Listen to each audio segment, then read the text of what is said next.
Em, Grabando. Ah, ya.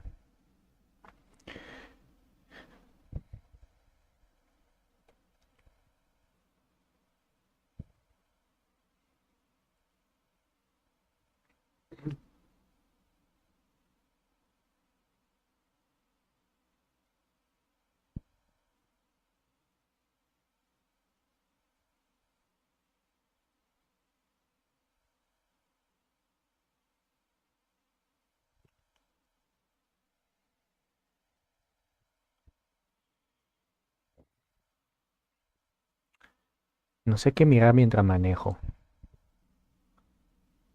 Mm.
Tudu, tudu, tudu.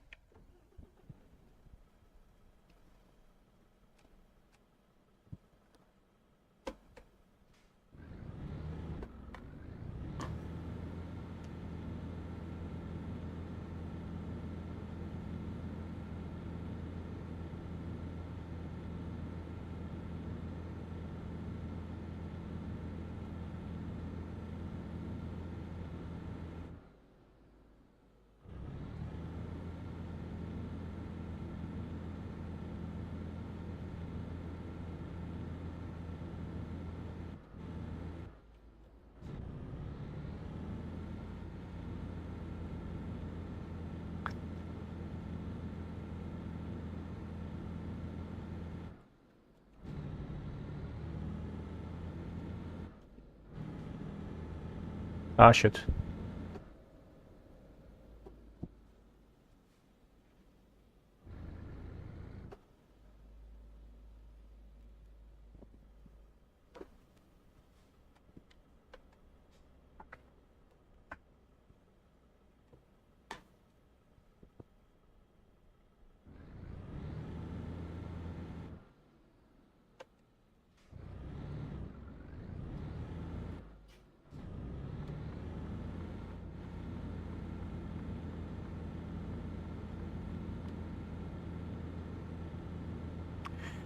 Da, da, da, da.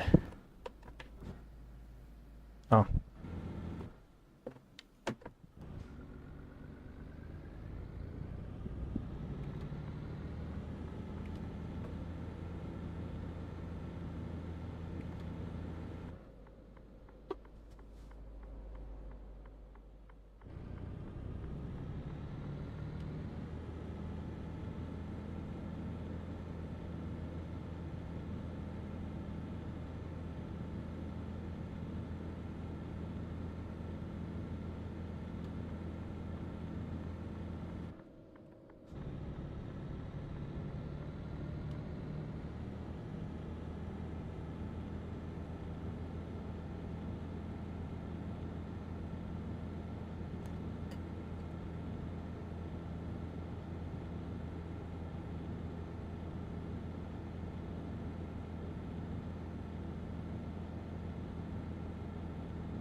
Wait, what?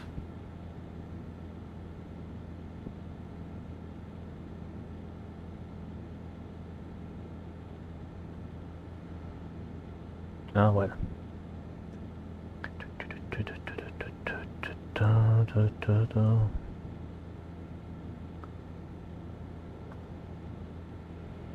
Ok.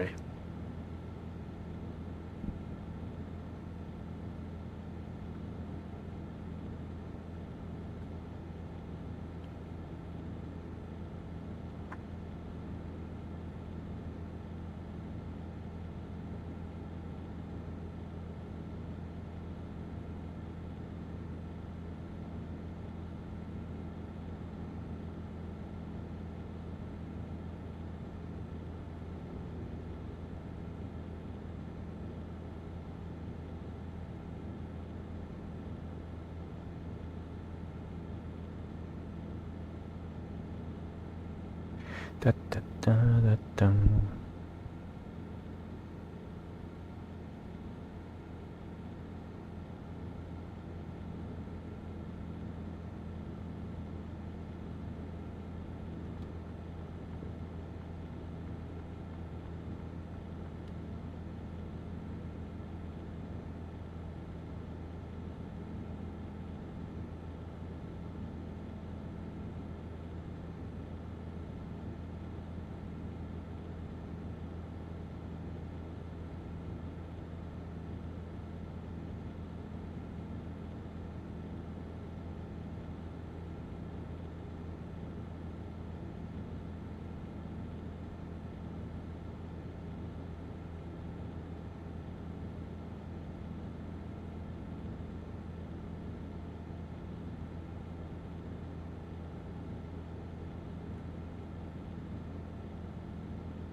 Come on.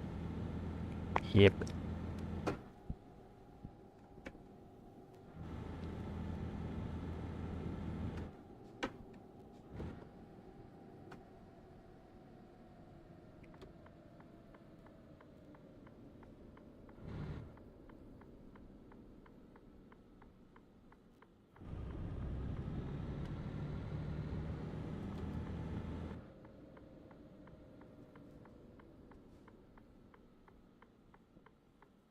Oh, shoot. Ah.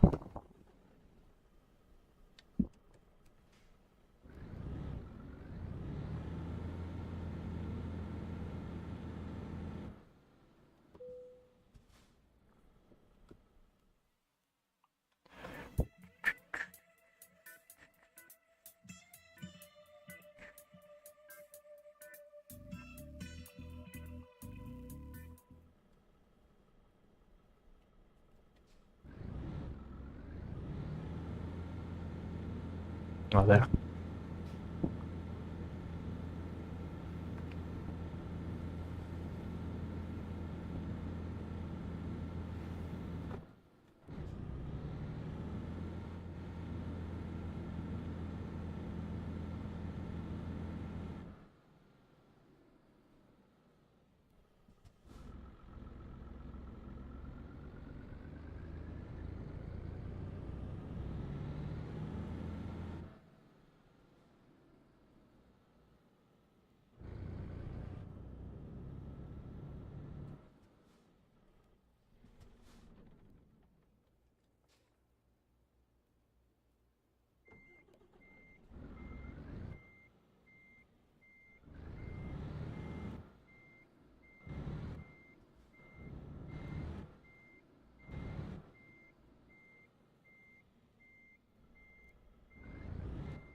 Um,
Oopsie.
could I watch?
Descubre Clorox Ropa 4 en 1 y disfruta de tu ropa por más tiempo.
So, we're all in agreement that God of War Ascension was a bit mid, right? Okay, well, let's just pretend we all agree so I can make a point. Because I'm sure we can all at least agree that it wasn't really a necessary inclusion to the series. At best, it added a bit of dubiously necessary lore surrounding the blood pact that Kratos made with Ares, and the consensus in 2013 was that it was a commercial and critical disappointment. They stated that directly in the documentary Raising Kratos, that people who made the game felt that it wasn't their best work. The overwhelming vibe was that they were done with Kratos. Kratos either needed to go away or needed a fresh start. And many critics repeated the sentiment that the game was just more of the same, and that the series was in a bit of a rut. So it's disappointing that the release of Ascension brings with it a whiff of a series that's treading water rather than driving forward, especially after the eye-popping spectacle of God of War 3. And to be clear, I know that I've gone on record in the past as saying that games journalism is the corpse that keeps on twitching, but I do think that stuff like this does have value. The reason I treat games journalism as a joke is that there's too many people trying to make a buck and not enough content to go around. So you get a lot of clickbait articles, a lot of derivative works, and a lot of vapid non-articles like how to play this extremely highly publicized game, and also the occasional absolutely horrid take. But even at its worst, independent and professional games journalism can inform you of a pattern. So when the people who worked on it, an entire industry, as well as everybody I know who's played the game agrees that Ascension was an unnecessary game that was desperate to exist, it's hard to deny that it's at least something worth considering. So when you get to a point like that in a long-running franchise, it becomes immediately clear that for the series to continue, something needs to change. Whether you like it or not, or whether you want it to or not. And that's the situation that Santa Monica found itself in with God of War going into the 8th generation, all the way up to the announcement and eventual release of God of War 2018. Because when you look at the series as it sat after 2013, you're basically left with 4 options of what to do, each with their own strengths, weaknesses, and varying levels of difficulty. First of all, just let the series die. Do nothing and move on to something new. And while I'm okay with my favorite franchises ending these days, back in 2013 when Ascension came out, this was definitely something I would have not liked, even though I was aware that the series was basically written into a corner. Plus, given what we got, and despite what others may say, I'm glad that this was the option that wasn't taken. However, it could have very easily gone that way. The second possible path was to reboot it. This probably could have been easy to do. By 2018, the series was 13 years old, and many franchises newer than that had already been rebooted. Matter of fact, when I first saw the announcement, I, like many people I'm sure, was confused. Because I was under the assumption that it was a full-tilt reboot, like they were taking the same character and translating it through the filter of Norse mythology, because how could this game possibly follow up on the ending to God of War 3? which, let's be honest, was probably the intention. They probably didn't want any sort of indication that this was part of an ongoing story, because that might have cut into the sales from people who were otherwise unaware that they had to play the previous games to get all the context. Which is kind of funny, because I feel like at this point collectively we've all known that it's a continuation for so long, we kind of take it for granted. Oh yeah, he moved to Scandinavia and started a new life among their pantheon. Makes perfect sense. Making this a full tilt reboot would have actually been an easier thing to do, because it means they could throw away any possibility of inconsistencies that this game and its sequel may provide. But then again, we'd also be throwing away years worth of emotional investment. The third option is just to keep doing the same things without really changing anything. Don't change the character or the general setup, just keep doing what you're doing. Like, just find some reason for him to get equally mad at the Norse gods, or maybe another set of gods as he was with the Greek gods. And then let the universe take its natural course. There can be some emotional depth, but overall we're looking for angry man who refuses to die, taking out his anger on the gods. This would have gotten very old very quickly, considering the fact that we had basically experienced the absolute height of what you could possibly do with this concept. Once you literally destroy an entire realm, there's really nowhere to go. Hence why things like Ghost of Sparta or Ascension seem like such massive steps back, and any attempt to match God of War 3 would have come across as contrived and pointlessly repetitive. If it wasn't already old, it would have gotten old very quickly. The fourth option is the most difficult to pull off. The option where you do something completely new while also sticking to the same continuity. A soft reboot, if you will. You take the gameplay systems that were, let's be honest, great, but also getting really old by the time the 6th game came out, and make something similar but distinctly fresh. Then you use the old games as the building blocks for a story that aims to recontextualize everything through a more human, more grounded perspective.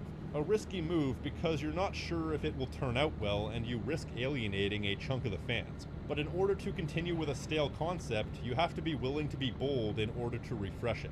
This is obviously the choice they went with. New setting, new characters, new gameplay, new story. And this is a concept that has an obvious zeitgeist in order to create a new story. Because let's not kid ourselves, even for the stoniest of hearts, the events of the Greek saga would be incredibly traumatizing. My vengeance ends now. It's obvious that the original God of War games are so larger than life that the human element would rarely be considered by the average player.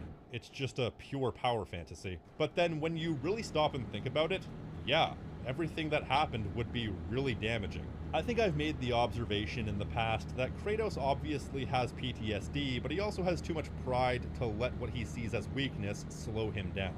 Very rarely does he allow it to shine through. And there's so much to pull from. The lingering trauma from spilling the blood of his family, of dying a painful death multiple times, of being through multiple wars, and of course the lingering trauma of having lost himself in his anger. Seeing the death toll that can take place when a powerful man who has nothing to lose and a clear goal stops at nothing to achieve his revenge. There's only one real-world example I can think of somebody who caused this level of destruction. J. Robert Oppenheimer. And I'm sure we've all seen the video of him after the bombs dropped. Few people laughed. Few people cried. Most people were silent. You can kind of see how reality might inform fiction here for someone who caused that level of destruction. So when you look at it from that perspective, Kratos' mindset is so obvious to write for, it's almost a no-brainer. His trauma, his shame, his anger, his present is informed by his past. As has basically been drilled into our skulls at this point, he's not ashamed of what he did to the gods, as he shouldn't be. They pretty much asked for it. I killed many who were deserving. And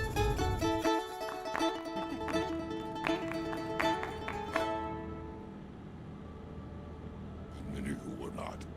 But it's all the innocent collateral damage that has caused him the amount of pain he has. Even if you wanted to ignore that, you really can't. It's not like leaving the toilet seat up or forgetting to put the milk back in the fridge. That's a world-changing event that has ruinous consequences for everyone involved, including the perpetrator. Kratos gets his revenge, but at what cost? The destruction of his entire homeland and everyone in it. As a matter of fact, as far as we the audience knew at the time, Kratos had basically destroyed all of creation, all in the pursuit of, let's be frank, petty revenge. And that's the thing, because very few revenge stories ever actually treat revenge as the right path. John Wick, for example, is one where I've heard people in the past try and build it up as a demonstration of the inverse of the quote-unquote cliched revenge story, because he gets his revenge in the end. But the funny thing about John Wick is, yeah, he gets his revenge, but then he spends the next 4 films and counting paying for it. As with most revenge stories, whether they get their revenge or not doesn't really tend to change anything, and as a matter of fact, usually only makes things worse. This is possibly the absolute prime #1 example of this. To say that Kratos does not view this positively is not a stretch whatsoever, even back then. It's actually treated very negatively. Kratos himself says as much. Look around you, Athena. The world stands in ruin. What good is your message? And it's also not a stretch to make that the basis of another story. All it is taking something that was already established and making it the main focal point, which informs Kratos' reclusive stoic nature. He spends years in self-exile, and even now finds himself in a level of exile out of a desire to not hurt any more innocent people, and his years of being a recluse has left him with no desire to deal with anyone. He's quietly cut himself off from the shame and the emptiness. Then you have the other aspects of his character. He's afraid to get close to Atreus because he's so afraid of having history repeat itself and having him spill the blood of his own family again that he's petrified of getting close to Atreus. He doesn't want to get close to him because he doesn't want to have his heart broken all over again. It's an easy way to use the previous game's narrative to allow for a bit of compelling drama. There's also the apprehension of being the general he once was ever again, and the fear of what might happen if he loses himself in the anger once again. Then it ultimately culminates with the decision of whether or not he wants to become the god of a new age. If he truly has changed enough that he can be assured that what happened once will never happen again. Plus, there's also the continuous through line of Kratos' redemption. Can he be redeemed through his actions, or does he even deserve to be redeemed? Something that, despite being a question more or less posed throughout the 2 games and the DLC, never gets a definitive right or wrong answer. It's all up to personal interpretation. Obviously, I'm leaving a ton of details out because there's only so many grand points we can cover succinctly, but as a general illustration of how the past does indeed inform the present, look no further than this scene in the Valhalla DLC. This is one of the unsung best moments in the entire series, full stop, because there's so much great drama that can be mined from everything that happened. Lose everything and everyone. Same.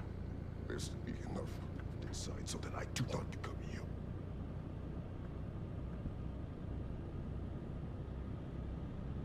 I do not. But I have hope. Hope is what makes us strong. It is why we are here. It's what we fight with when all else is lost.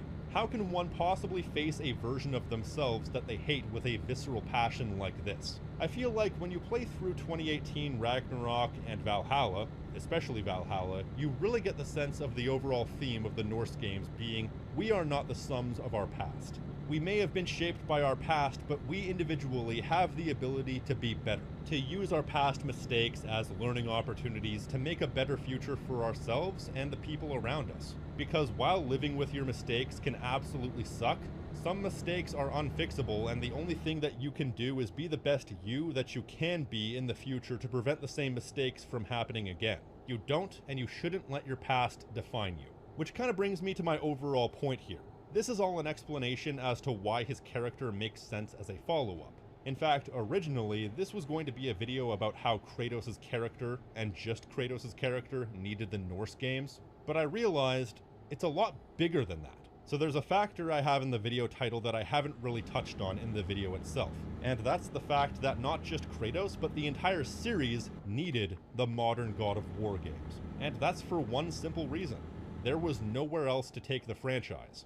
Nowhere compelling anyway. Okay, maybe it's ignorant to say there was nowhere else to take it, but generally speaking, the way the story's played out, I can't think of any better way for them to have followed up and recontextualized the first 6 games. Taking a larger-than-life concept and viewing it through a more human filter and seeing how one deals with the shame of their past. How someone copes with the trauma and mistakes, and all they really did was take the human element of this series and push it to the forefront so it can no longer be realistically ignored. I feel like that's plain as day, or at least should be. I don't think there was another direction they could have taken that would have made sense and would have been compelling to a large-scale audience. And while the old games may have left the series waning popularity-wise, these new games are by far the most popular games in the series and have introduced millions upon millions of people to something they may not have otherwise wanted to try. Why is that? I don't know. An appealing premise and effective marketing, I guess. But the fact is, I feel like some fans don't want this. This is why I felt the need to make this video, because there continues to be a significant chunk of people who will lament the shift in direction to the point that they would rather see the series dead. Or at least that's the impression I get. I mean, sure, these games have been caught up in the rage bait grifter black hole that permeates through all of media discourse right now. As a result, I've seen a lot of anger and very unhinged takes, but those people are barely worth addressing because they're not serious people. They're just fundamentally angry people who view media through a lens of a desire to get mad at anything that slightly offends their really ill-defined sensibilities. Why? Because for outrage farmers, getting their audience mad at everything that comes out is the only way they make money. If it wasn't profitable, we wouldn't have half the level of toxicity we currently do. Here I'm more so talking about the people who are actually fans but hated the shift enough to wish it never existed, and as a result kind of downplay any positives that may have been brought out through the new games. I'm not saying whether or not the shift in style was good or bad. My overall point is that whether you like it or not, it was a necessary step for the series to continue. I feel like there is this aversion to change that a lot of people have by default because, hey, change is scary, change is difficult. I thought the same thing at a time, but is this really much of a stretch? It's not like, I don't know, to take a completely random example, taking a kiddie platformer and turning it into an action platformer with Lord of the Rings dialogue. By all accounts, it's really just basic evolution here. And I'm specifically using the term evolution instead of maturation, like some people might say, because I feel like it takes an insane amount of ignorance to claim there wasn't a degree of depth and maturity in the old games. I would never say that. In fact, that's one of the things I appreciate the most about modern God of War, is it's able to allow me to look back at the games I already loved in a completely different way. Something that I discussed quite a long time ago. However, I feel like there's a sizable portion of people out there who don't want this series to have depth.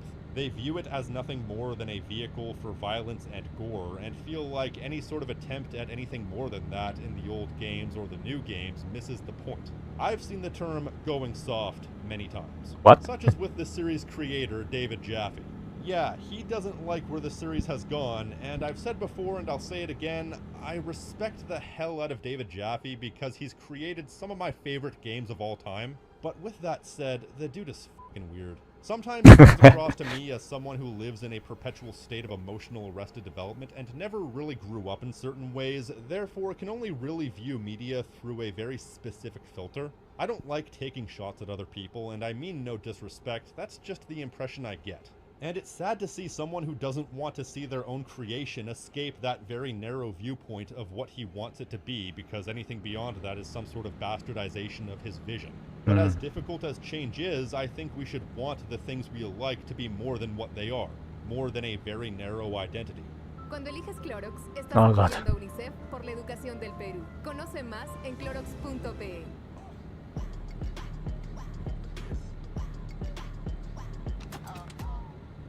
Tell me when I'm telling lies! But I see this every day, in the comment section, on social media, everywhere. People lamenting the fact that the series changed and pushing this narrative that God of War quote-unquote would have been better off the same. To be clear, I think God of War 3 pantses the new games. God of War 1 and 2 I think also arguably do as well. But that doesn't mean that I don't think the new games don't have their accomplishments, qualities, and quite frankly, a reason to exist. I like both old and new God of War, and sure, some people just don't have the ability to do that. I've said many times in the past that there are plenty of reasons to not like these games. That's not an issue. It's the elitism I take issue with. Because without modern God of War, without the shift in focus, without the reinvention of the series' identity, without quote-unquote going soft, this series would have already been dead, probably. Earlier I talked about option 3, keeping the series alive by doing the exact same thing, but really God of War Ascension was just that. Because the Greek series, for all intents and purposes, ended after 3, and Ghost of Sparta was just an extra addendum to add context to the third game. Meanwhile, Ascension was their attempt to keep the series going after the story was over and after the series had already exhausted its shelf life. Sure, it may have been a different part of the story, but it was still attempting to milk a cow permanently lodged in a comfort zone. I guarantee that had they done that again, try to go with option 3 one more time, that would have been it. The gameplay and story would have probably been more of the same, fans and critics would agree that the series was kaput, the game would bomb, and that would be it. Either Santa Monica makes a new IP or they close down. Either way, it's the end. I can't guarantee this 100% would have happened, but it was very likely. There may have also been other ways for them to take the franchise after 2013, but I don't see an alternate universe where the series kept going down the path it did and it result in anything but stagnation and death taking place. And I don't think anybody should want that or be okay with that if there's an alternative available. You can not like something while also not being toxic about the fact that it exists at all. There's a lot of things that I enjoy in life, but there are a lot more things that I don't enjoy that I wish I did. However, I don't want the things I don't enjoy to burn. I'm just happy that something can appeal to other people than me. Crash Bandicoot, for example. Haven't been a fan in years, but there's some good stuff that came out of that series that really appealed to the fans and seemingly gave the series a level of freshness that it hadn't felt in Lord knows how long. That's great. I'm really happy for that. And guess what? I'm also really sad that the series may end up being dead now due to corporate incompetence. Because while I'm not a fan, I don't want that for the fans. Even if I don't personally get any enjoyment out of it, and I wish that was an attitude that more people could take on board. I mean, despite what I'm sure some people will say, I have literally no beef with anybody who just casually does not like these games. That's never been the issue, and to say otherwise would be insanely egotistical of me. For me, it's always been about the toxicity and this weirdly aggressive attitude that some people have towards the things they don't like. And indeed, there's the inability to treat things they like casually, because it's literally not that serious. But sometimes I feel like trying to ask for civility in gaming discourse is like trying to ask a horse to shit diamonds. But a man can dream. Once again, I should specify I'm not discussing the quality of these games. In this instance, it's not about whether or not they're good or bad, it's about the fact that they were necessary. I can't stress that enough. Either way, that's all I've got, so I'll just say the usual thing. If you like what I do here and want to support the channel, you can like this video, leave a comment telling me what you think, subscribe, and hit the notification icon so you're always up to date on what I'm doing. At time of writing, the Patreon is still on hiatus, but you can still pledge if you feel the urge to do so. Either way, I've been the King of Snark Style right here on Tactical Bacon Productions, and I will see you next time. Stay crispy, my friends.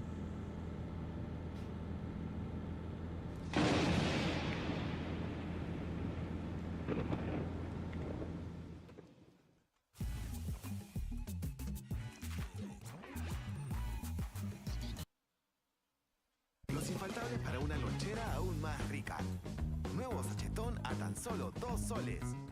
Hay falta papaya, piña, Ay, Dios. manzana roja, jugosa, casera y lleve.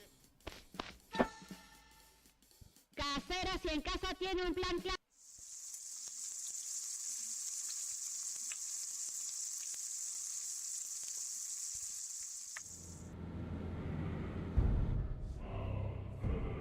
Hello, ladies and gentlemen of the jury, and everyone else here in witness to the trial of the people of Scandinavia versus Old Man Kratos. This Okay. is a man who has committed a lot of heinous acts in his time, and in this, the current year, we're going to be trying him for all his crimes in accordance to American laws and regulation.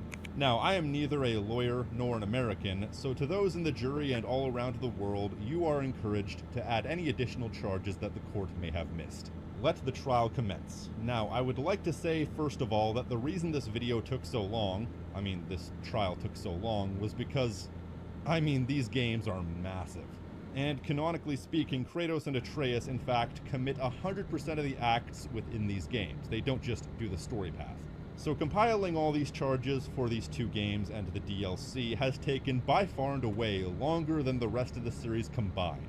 However, these charges are specifically for Kratos and not Atreus. Perhaps Atreus will be liable for his own trial at some point, but at least in the first game, he's below the age of criminal responsibility, so anything he does falls squarely on his illegal guardian, which is Kratos. Also, as was the case before, any crime committed against monsters will not count towards the overall sentencing because monsters aren't people, they don't have rights.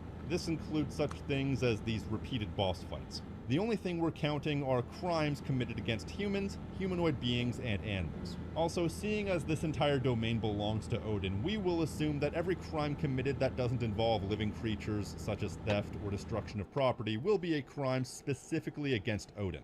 So it's all counted. Other than that, I don't think we have any conditions to cover. Now, first of all, we have trespassing. It's difficult to know just how many charges of trespassing that Kratos commits, given the fact that he was trespassing from the moment he stepped onto Nordic ground. So is it just one big charge, one for every realm, as well as the space between the realms like the world tree, or do I count all of the above as well as once for every secret area you can go to? I don't know, that's the issue with open-ended games, open-ended adventures like these. But then again, one should count it every time he moves between realms in that case, but then again, the amount of times one moves between realms will vary from person to person. Though in the story, you have to travel to and from Alfheim once, Helheim twice, and Jotunheim once. Then theoretically, you have to go to and from Muspelheim and Niflheim once to 100% the game. And when you're traveling between the realms, you also theoretically might travel via the World Tree. Also, while the realms are one unique area, you also have to take into consideration that Midgard has 23 unique areas by my count. God damn, there's too many variables. Okay, so I'm just gonna say that my final tally will be 3 charges for every time he traveled to a realm. Once on the way there, once on the way back, and once for using the World Tree. I'm also adding 1 charge for every unique area in Midgard because canonically it's the 100% run. You have to visit all of them. Making my final tally, including the initial traveling to Midgard, 42 counts of trespassing. But wait, he also goes into the Light of Alfheim, which I believe counts as an extra count of trespassing because it's an entirely different plane of existence. As well as an extra one if you count him returning to Alfheim as a separate count. And later on you go to both Tyr's vaults as well as the Jotunheim Tower between the realms, which each should count separately. So let's just go with 46 counts of trespassing, which can carry a sentence of upwards of 1 year in prison. As well as a fine of a few $100s, let's just say 5. Already, the defendant's charges are complicated, and they're only about to get more complicated. Since the place in which Kratos set up home is owned by Odin, that would mean that Kratos would have 1 charge of squatting, which if successfully proven can carry a sentence of upwards of 6 months and a $5,000 fine. Plus, building the house would mean that he would have to chop down a lot of trees and move a lot of earth, which would classify as destruction of property, which carries a maximum sentence of upwards of 10 years. But that's not the only count of destruction of property that he commits. You also have a significant chunk of the forest during the first fight with Baldur, 9 separate slabs that keep these dragons leashed, you have the portal to Jotunheim, you have the Bifrost Temple / travel room, which you have to flip over at one point, 11 doors to secret locations that you have to break open, a large chunk of an Alfheim temple, another large chunk of an Alfheim temple, a good chunk of the upper mountain in Midgard, the elevator on the mountain, this massive stone platform on the way to Thamur's corpse, the area in and around Thamur's corpse. They greatly damaged the boat in Helheim, as well as the secret chamber of Odin, and they destroy a statue of Thor for a total of 33 counts of destruction of property. Then there's the weapons you possess. There are plenty of upgrades that he can make to them, but objectively speaking there's only 2, which gives us 2 counts of possession of weapons for dangerous purposes, which is a 10-year sentence. It also counts towards illegal possession of weapons, which can count towards a 3-year prison sentence.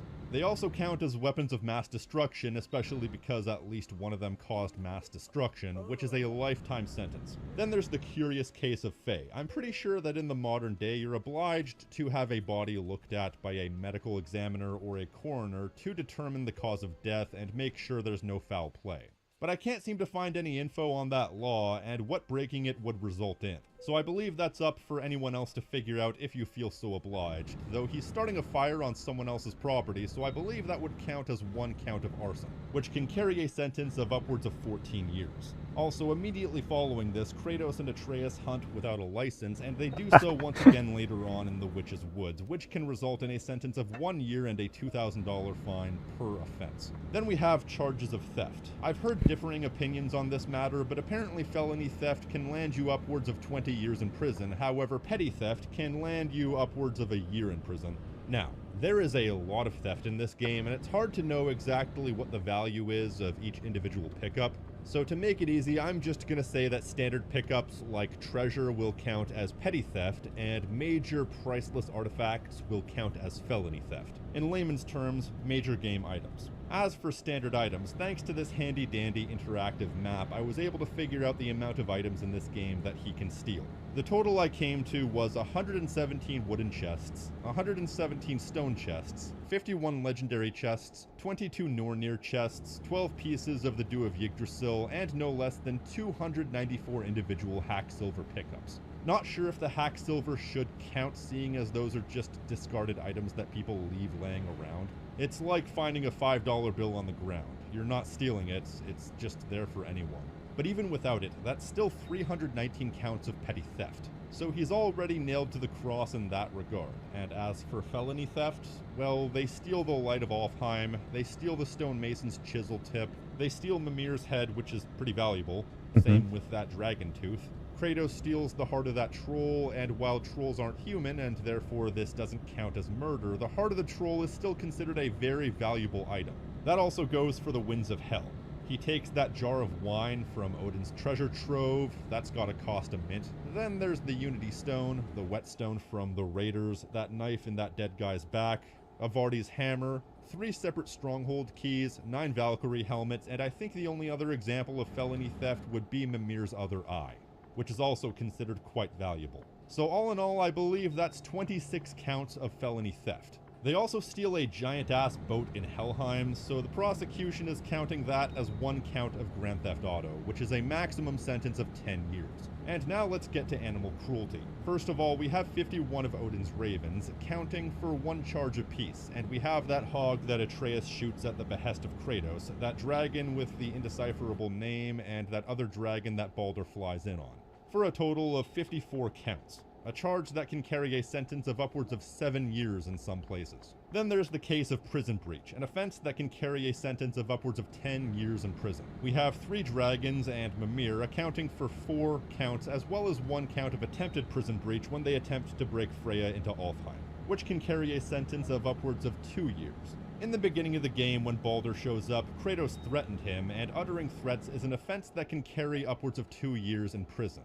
This entire fight can be seen as disturbing the peace, which can carry a 1-year prison sentence. Kratos is also technically resisting arrest from an authority working for the government of this land, so that's another charge which can carry a sentence of upwards of 2 years. Then we have abuse of a corpse. There's Thamor, or Thamor, or whatever the f***. You have the bodies of the 5 wayward spirits, as well as that father that got stabbed in the back, for a total of 7 charges. Abuse of a corpse can net you upwards of 2 years in prison. Now we get to the fun stuff. Assault, murder, etc. So we have assault and battery, 10 years max. Fun stuff. Oh my god, these propagandas. Maximum. Aggravated assault, 14 years maximum. Assault with a deadly weapon, 10 years maximum. And assault causing bodily harm, maximum 10 years. We have 3 such cases at the beginning of the game with Baldur, because he kept healing himself. We have a further case when he ambushes you at the top of the mountain, and in the final boss we have 2 cases because he only healed himself once. Every time he healed himself, the clock reset on the charges, which also meant that every time he healed, it was another attempted murder until the eventual murder, which is a lifetime sentence. Speaking of attempted murder, Hildisvini, or however that's pronounced, does have a humanoid form, so that technically counts as attempted murder when he was shot at the behest of Kratos, though no assault charges. Later on we have Magni and Modi. The assault charges stick, along with only 1 count of attempted murder because Magni dies, though Modi does have a second round of these charges including attempted murder later on, so it balances out. Then there's the Valkyrie. wings, 9 to be exact. Each one counts for all the assault charges as well as dismembering a human body when you rip off their wings, which is a 30-year prison sentence. I know they're not human, but close enough. And the same charge counts for Mimir, who is dismembered by Kratos. At his request, sure, but that's still illegal. This isn't Sweden. It's also worth mentioning that if Baldur and the twins are working for Odin, they have the authority to arrest people. So assaulting them counts as assaulting a police officer, which can carry a lifetime sentence. To the prosecution's memory, that's everything. So the total count here is 17 counts of assault and battery, aggravated assault, assault with a deadly weapon, and assault causing bodily harm, 8 counts of assaulting a police officer, 8 counts of attempted murder, 10 counts of dismembering a human body, then we get to the murder. There are 13 total counts, and I think the only 2 that were spontaneous were Magni and Modi. Everything else was premeditated to some degree. So 11 counts of first-degree murder and 2 counts of second-degree murder. Either way, it's a life sentence for both. And that's everything for Kratos' charges in 2018, however, his charges during the period we refer to as Ragnarok is a longer list. God help me. Now, it should be mentioned that by the time of Ragnarok, Atreus was beyond the age of criminal responsibility, which means that anything he does on his own volition will not count towards the overall count for Kratos. Let's start with something easy. Theft. For the petty theft in Ragnarok, we have apparently only 25 wooden chests, which I'm certain is not true. So as a conservative estimate, I'm going to quadruple that number to 100. But that's only an estimate, as I don't feel like counting myself. Then we have 36 red coffins, 60 legendary chests, 35 Nornir chests, 11 pieces of the Dew of Yggdrasil, 10 pieces of buried treasure, and 10 miscellaneous pieces of loot, accounting for 262 counts of petty theft. And as for felony theft, you have the more story-relevant loot, 38 various artifacts, then he steals the Galahorn off of Heimdall, he stole the hilt of Skofnung, possession of the Draupnir spear means that Kratos illegally possessed the priceless Draupnir, you take 9 different Yggdrasil seeds for transportation, then there's Odin's noose. You have the Green Scepter, and technically, while Kratos didn't steal the mysterious mask, it's still in his possession, so from a technical standpoint, he kind of stole it, from a certain point of view. Don't at me. So all in all, that's 53 counts of felony theft. I swear, this guy stole practically every important item in the history of Norse mythology. It would only be better if he stole the Declaration of Independence. Next up, they begin the game by illegally hunting, and then they continue to illegally hunt later into the game, so that's 2 counts. As for destruction of property, surprisingly, it's a little bit more thin on the ground this time. You have this statue of Tyr, the mine tracks in Svartalfheim, this big-ass door in Svartalfheim, the underground area in the Alfheim desert when releasing the giant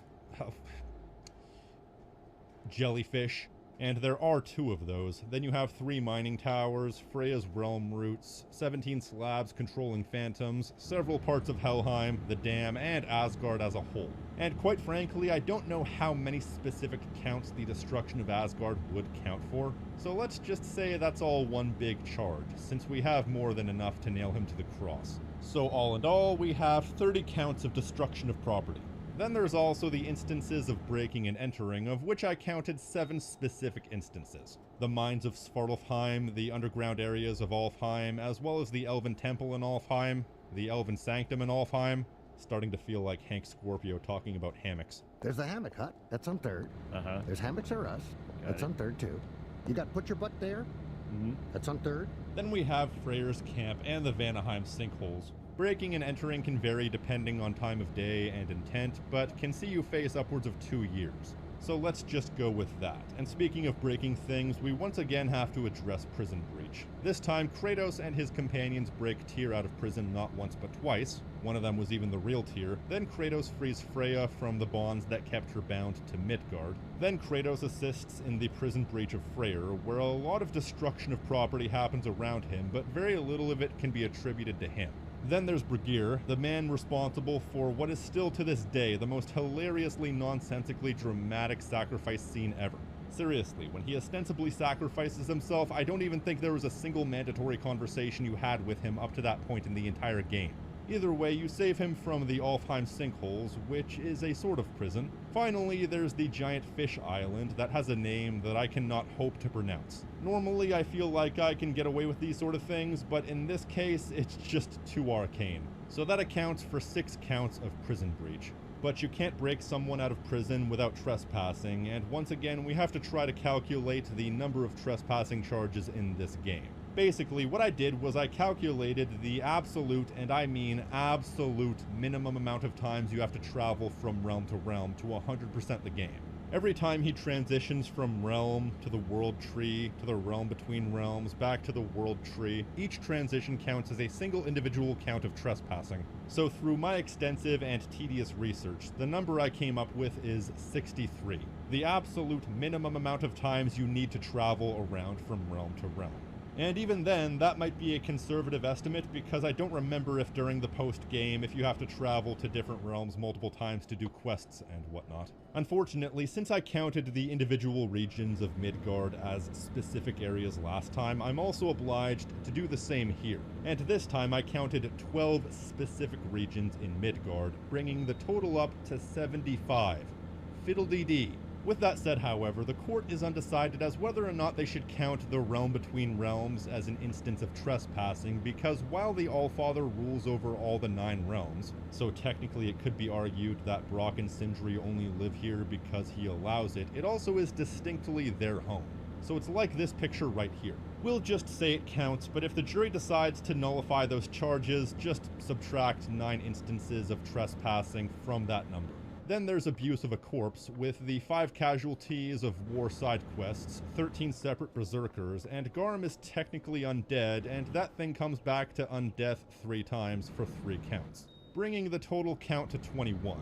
And here's something I never considered. Before Ragnarok, when you're trying to recruit Surtur, it could be considered felony harassment, especially because you're essentially asking him to lay down his life, and felony harassment leads to a potential prison sentence of 10 years. Then, of course, while Kratos had avoided this through most of the Norse saga, we have to bring back terrorism and conspiracy to commit terrorism when he commits to kicking off Ragnarok, which is destined to destroy Asgard, both of which carry a lifetime sentence. As a matter of fact, right before Ragnarok, it's actually established that Kratos and Faye both vandalized a large chunk of Midgard some time ago. I'm not sure if the statute of limitations has expired, but either way, the charges for vandalism is upwards of 1 year in prison. Then there's the meal you cook at the Eternal Flame. It's a meal that permanently alters your stats. I think that counts as manufacturing controlled substances, or drug production, which is a lifetime sentence. The court wishes it to be known that the jury is probably thinking this is getting a bit silly, but the court also wishes it to be known that... What kind of video do you think you're watching? This is inherently a very ridiculous concept. Now, we're going to be giving the weapons another look. This time, instead of 2 weapons, the defendant has 3 weapons, so they each count towards 1 individual count of possession of weapons for dangerous purposes, possession of illegal weapons, as well as the possession of 3 separate WMDs. However, the Draupnir Spear also has explosive capabilities, meaning that possession of the Draupnir Spear counts as 1 count of possession of explosives, which has a maximum prison sentence of 14 years. Now, as for animal cruelty... Descubre Clorox Ropa 4 en 1 y disfruta de tu ropa por más tiempo.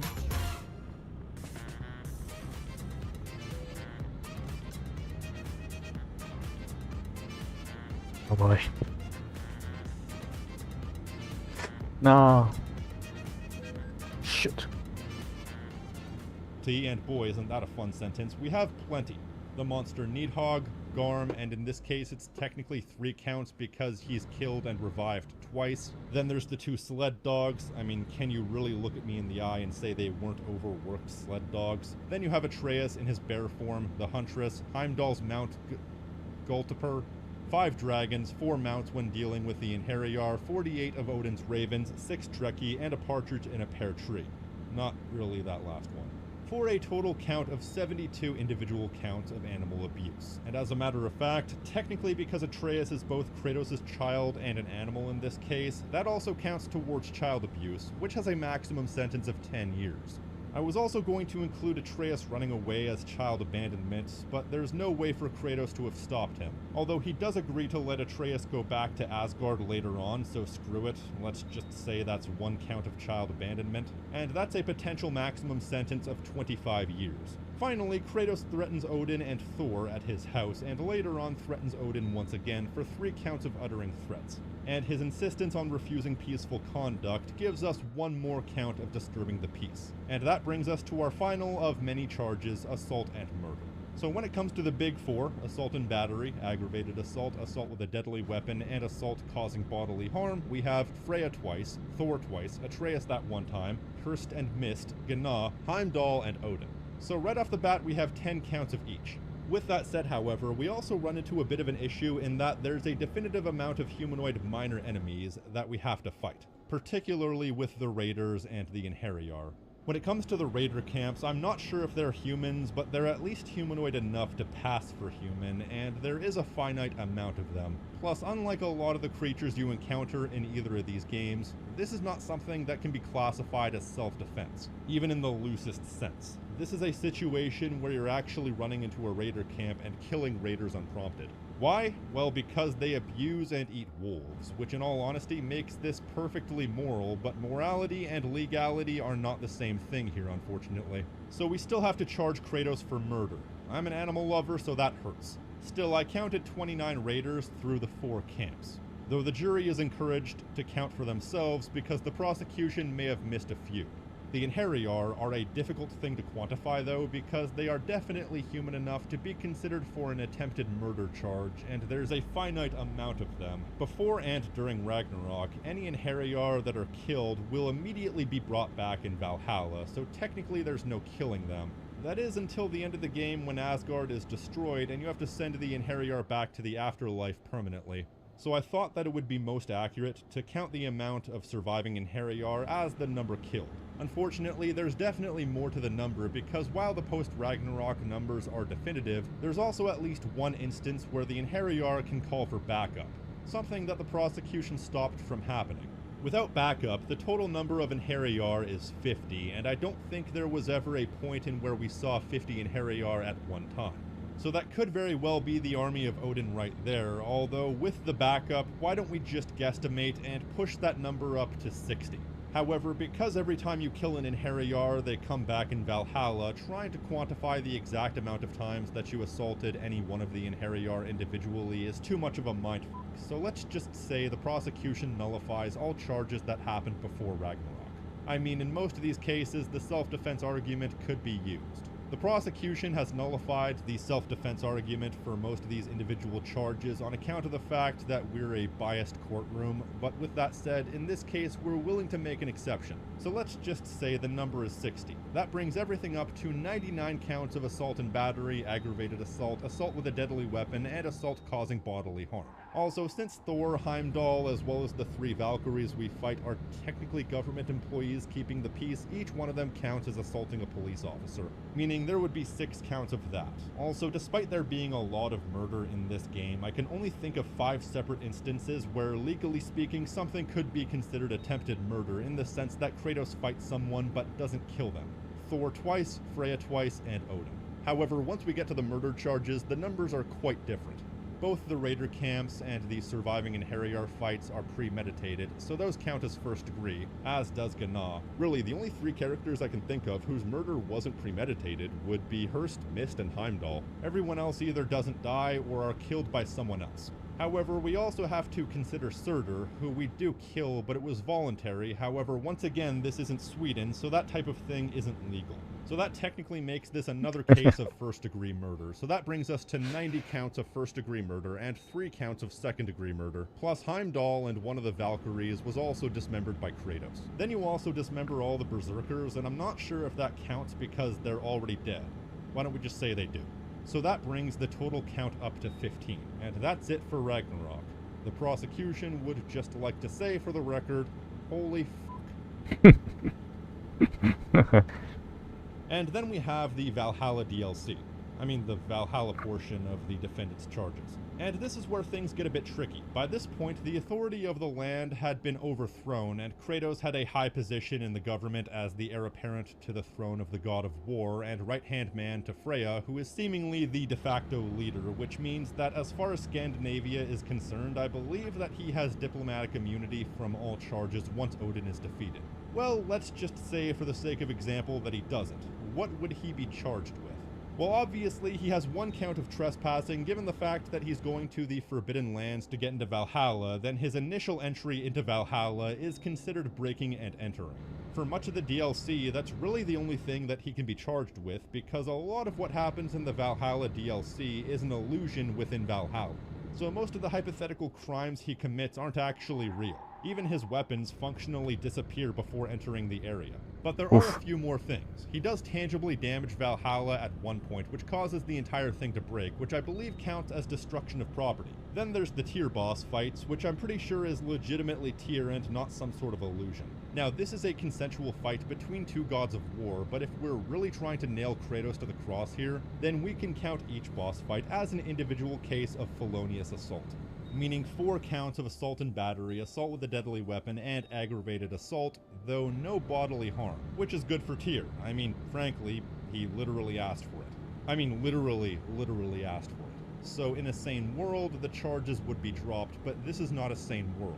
And that's it for the Norse games. So let's finally tally up this sumbitch. So, with all these charges accounted for, the defendant faces the possible charges of 81 counts of trespassing, 1 count of squatting, 64 counts of destruction of property, 581 counts of petty theft, 79 counts of felony theft, 5 counts of possession of weapons for dangerous purposes, 5 counts of possession of illegal weapons, 5 counts of possession of weapons of mass destruction, 1 count of possession of explosives, 1 count of arson, 4 counts of hunting without a license, 1 count of Grand Theft Auto, 126 counts of animal cruelty, 10 counts of prison breach, 1 count of attempted prison breach, 4 counts of uttering threats, 2 counts of disturbing the peace, 1 count of resisting arrest, 28 counts of abuse of a corpse, 120 counts of assault and battery, assault with a deadly weapon, aggravated assault, and 116 counts of assault causing bodily harm. Then 14 counts of assaulting a police officer, 25 counts of dismembering a human body, 13 counts of attempted murder, 1 count of drug production, 1 count of child abuse, 1 count of child abandonment, 1 count of terrorism, 1 count of conspiracy to commit terrorism, 8 counts of breaking and entering, 1 count of felony harassment, 1 count of vandalism, 101 counts of first-degree murder, and finally, 5 counts of second-degree murder, for a total of 141 concurrent lifetime sentences on top of an additional 10,200.5 years, and a $53,500 fine. Yeah, that's a bit much. I guess when your adventures are a lot longer, a lot more open, and have a lot more potential side activities, you have a much greater chance at committing large-scale crime. So with that deciphered, how does the defense plead?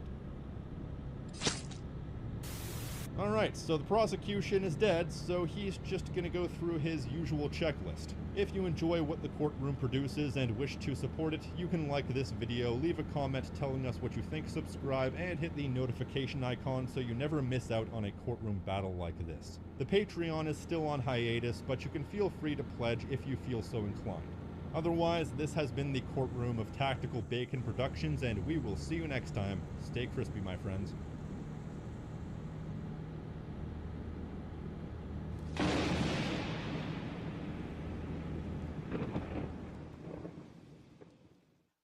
In the beginning of the game, when Baldur shows up, Kratos threatened him, and uttering threats is an offense that can carry... Holy f***. I did not expect that. Holy sh**. Myself. Llegaron las ofertas.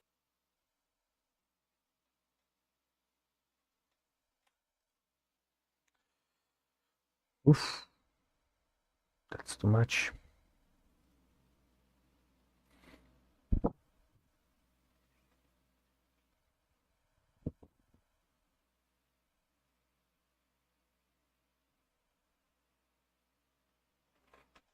Just a metal.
That was too much. What the hell?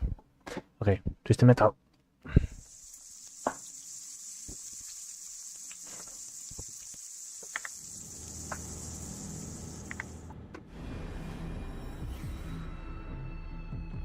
Hello, ladies and gentlemen of the jury, and everyone else here in witness to the trial of the people versus Sweet Tooth, aka Needles Kane, aka Marcus Kane, depending on the version.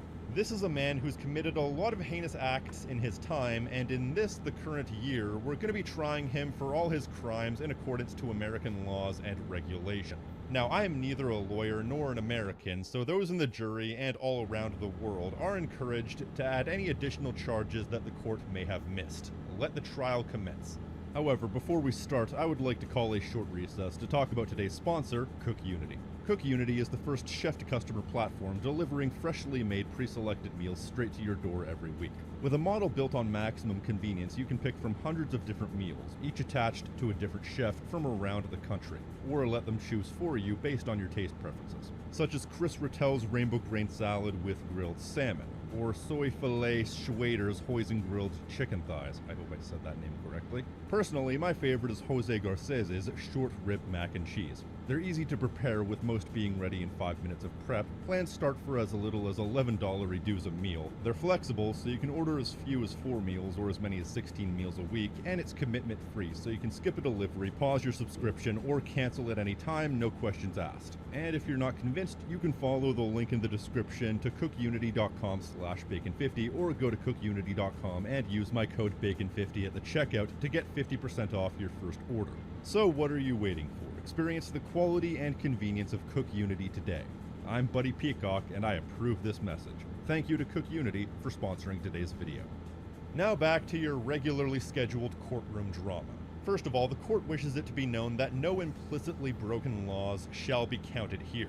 We can make an estimate for how many crimes that the defendant has committed. However, if it did not happen directly on screen or in such a way that there's tactile proof that he committed a crime, we will not be including it. Alright, that's that. We start off, of course, at the beginning with the very first game in the series, Twisted Metal 1995. The first notable crime that Mr. Kane committed in this game would be Grand Theft Auto. Yes, according to the manual, this ice cream truck that we're driving is a stolen ice cream truck. Grand Theft Auto can carry a sentence of upwards of 5 years and a fine of $5,000. Now, since we're addressing all facets of the canon, something happens in the lost ending of Twisted Metal 1 that doesn't take place in the official ending.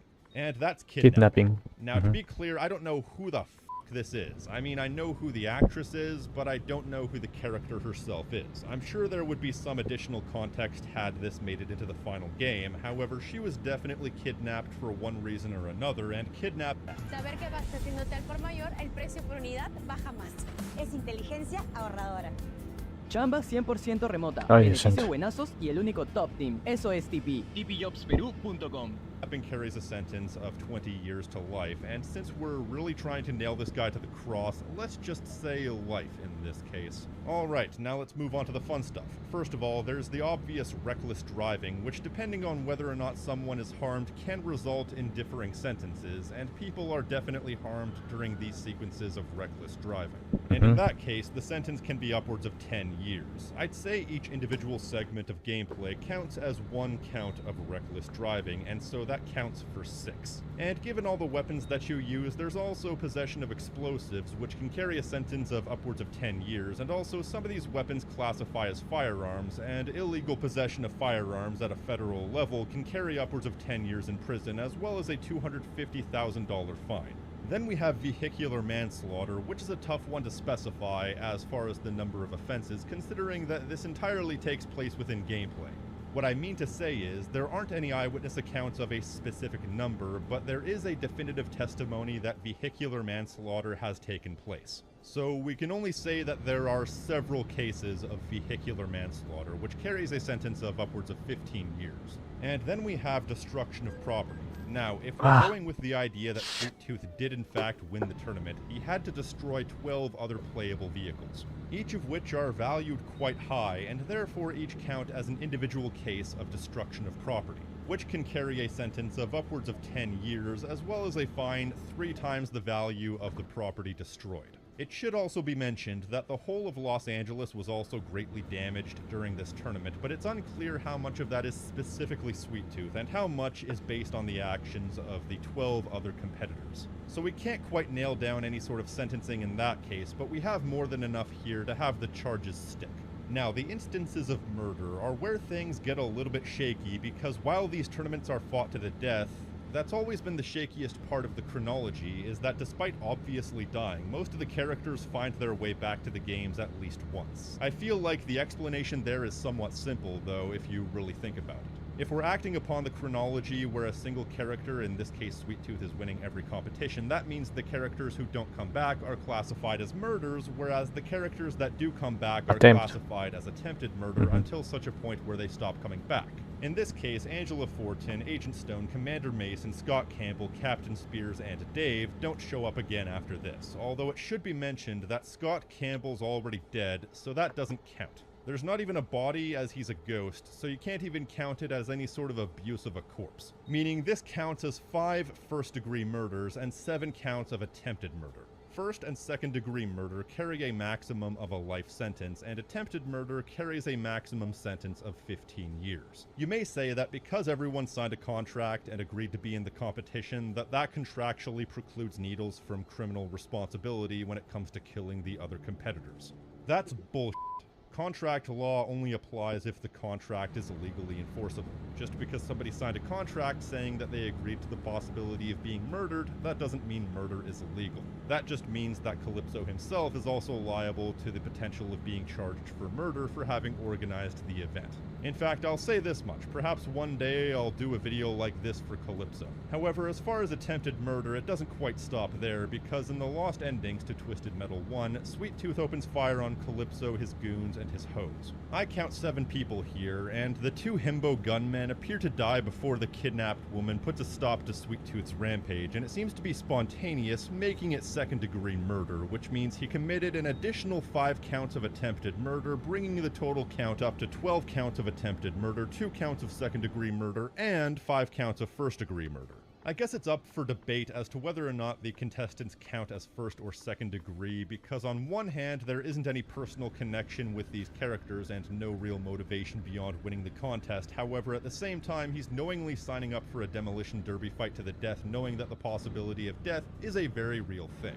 So to me, him going into it, knowing that he has the potential to kill people, makes this premeditated in my eyes. Twisted Metal 2, meanwhile, is comparatively more straightforward than the first game when it comes to the issue of crimes, because there's no secret endings to contend with, and our defendant doesn't even appear in the manual, as they made the baffling decision to make him a secret character. But either way, following the template of the previous game, we have 1 more count of possession of explosives, 1 count of illegal possession of firearms, and 8 counts of reckless driving. This game has a few cases of randomly spawning pedestrians, which means we get a few more cases of vehicular manslaughter. The amount we are unsure of, but we are assured that at least a few take place. Otherwise, if we go by the same logic as the first game and assume that everyone who never returned is a murder and everyone who did return as an attempted murder and all the vehicles as destruction of property, we have 7 counts of first-degree murder with Charlie Kane, Mike and Stu, Ken Masters, Amanda Watts, Simon Whittlebone, and Krista Sparks. Now, you may be confused about the last 2 because they do appear in the next game in this particular timeline, but they appear as ghosts. So they count as murder in this particular case. Otherwise, there are 8 characters who survived the future, so that's 8 counts of attempted murder, as well as 14 vehicles for destruction of property. It's also worth mentioning that nothing really bad or criminal happens during his ending, so this is all we have. So let's move on to Twisted Metal 3, which is probably the briefest of all the lists of crimes that the defendant has ever committed, given the fact that this series of events only has 1 cutscene concerning him, and it's about 20 seconds long. He also didn't break any laws in this cutscene. He went to the dentist for eating too much candy. Not exactly Jesse James. I mean, if being stupid was a punishable crime, then Sweet Tooth would be put to death for this cutscene, but at least not until I take office. Stupidity is not a crime. So based on our usual calculations, we have 8 more counts of reckless driving, 1 more count of possession of explosives, 1 more count of illegal possession of firearms, then many characters don't make it to the next game, which is the end of this chronology. And most characters only appear as bosses after this, those being Axel, Augur, Minion, and Thumper. Also, Mr. Grimm makes it to the next game after a trip to the Caribbean, so Sweet Tooth is charged with 5 counts of attempted murder. Meanwhile, several characters never make it back, including Club Kid, Carl and Jamie Roberts, Firestarter, and Flower Power, so the total ends up being 11 counts of first-degree murder, and then between the vehicles, he's charged with 15 counts of destruction of property, plus 2 counts of trespassing, I'd say, because Hangar 18 has a very governmenty, top-secret aesthetic, and also nobody goes to the North Pole except for Santa and his elves, so I would say you're not supposed to go there either, therefore trespassing. Trespassing usually carries a maximum sentence of 1 year in prison. So that's it for this particular series of events. Moving on. In Twisted Metal 4, Mr. Kane's charges do take a bit of a turn because in this case he's not a contestant, and as a matter of fact, he's embracing his inner carnival barker and has now hijacked the entire competition from Calypso. As a matter of fact, I think most of his charges stem from this one event. We start with breaking and entering, which carries a maximum sentence of upwards of 25 months in prison, and then we have trespassing, which we just went over. We have 1 count of attempted murder when he threw Calypso from the building, and then we have 1 count of theft when he stole the priceless ring that gave Calypso his powers, which, if it classifies as a felony, can carry upwards of 3 years in prison. Then he's also the canonical final boss, which means throughout the multiverse of possibilities, he fought every single eventual winner, accounting for 16 additional counts of attempted murder, for a total of 17. Maybe more if you count the bosses or the custom character. He also has one of the most grossly overpowered special weapons in the entire series, so if you ask me, that qualifies him for committing 1 count of manufacture or possession of a weapon of mass destruction, which is a life sentence. Then there's also probably some sort of criminal code violation with the theme park itself, but nothing I can discern. Besides, most amusement park-based litigation results in lawsuits rather than criminal trials, so we may be out of luck in that regard. Near as I can tell, that's all for this game, so screw it. Why don't we also charge him for the result of every ending? I mean, he is responsible for all of them. In Captain Grimm's ending, he's charged with 1 count of animal cruelty for killing the parrot. Animal cruelty carries a sentence of upwards of 7 years in certain states. As far as Pizza Boy is concerned, the car he's driving definitely qualifies for illegal vehicle modifications, but penalties for that vary from state to state. And the only info I can find says that the result is a traffic ticket, kind of beyond our jurisdiction. Furthermore, it was Pizza Boy's choice to illegally street race on his own, so those punishments would be his and not Sweet Tooth's to serve. The wish he granted for Microblast and Goggle Eyes ended with both of them dying, so that's 2 counts of first-degree murder because he had to actively make the choice to twist the wish like that. Same goes for the Joneses, who died horrifically when he drove them off the cliff. This seemed like a spontaneous decision, so I'm counting it as second-degree murder, and there were 4 people in the car. He also deliberately drove the RV off the cliff, which counts for me as 1 count of destruction of property. Then there's Orbital, whom there's obviously some sort of crime committed here when Sweet Tooth basically disfigured the entire human population in order to make Orbital normal again, but f***ed if I know what that is. Most if not all bodily disfigurement charges also involve assault, whereas this didn't involve assault. Sweet Tooth just poofed half of everyone's faces away, which should be a crime but doesn't seemingly have a particular definition without involving any sort of physical assault. That would require criminal precedents, and obviously you can't poof people's face away in real life, so I have to get back to you on that, but as of now, no charges can be laid for this. And yeah, that's basically it. Even when Quattro comes to arrest Sweet Tooth's motley crew, he doesn't specify anything other than crimes against humanity, which is a charge that's far too vague to be tangible. So even once you take every ending into account, Sweet Tooth is comparatively squeaky clean. But that's about to change for his next caper, Twisted Metal Black. I know it's been established in the past that this game, series of events, was a giant hallucination. Excuse me while I ignore that for the purposes of this video. Really? Prosecution. So this one's going to be a doozy. We got the usual staples: illegal explosives, illegal possession of firearms, vehicular manslaughter against pedestrians, 8 counts of reckless driving, all the usual fun of the fair. Plus, I'd say his special attack in this case once again counts as a weapon of mass destruction, so let's add one more to that count in that regard. However, there is one instance of a law broken that hasn't appeared anywhere else in the series thus far, and that is one count of abuse of a corpse. I've been made aware that this is actually an indictable offense in the States. I just wasn't typing the correct phrasing. From what I can gather, the maximum sentence will vary from state to state. However, the usual maximum sentence that I could find is 2 years. Now, there are more cases of interactable environments that could count towards destruction of property. However, once again, there's no hard number we can nail down, nor is there any way to verify the culprit being the defendant or any number of the several other contestants that he killed. As for murder, everyone in this particular version are unique characters with new backstories. However, every single one of them makes it to the pseudo-sequel, Twisted Metal Lost. So I think it would probably count for that game instead of this one, except for Preacher, who's dead in the next game, John Doe, who's a clone in Lost, and then there's Warhawk and his backup tankers, which I think you need at least 3 to take out his shields. So we'll say the canon amount is 6 first-degree murders. Although technically, according to his Lost bio, John Doe was killed by Calypso, but we're ignoring that. We're going with the assumption that this is the canon in which Sweet Tooth won. And John Doe was only killed by Calypso in the canon in which John Doe won, if you see what I mean.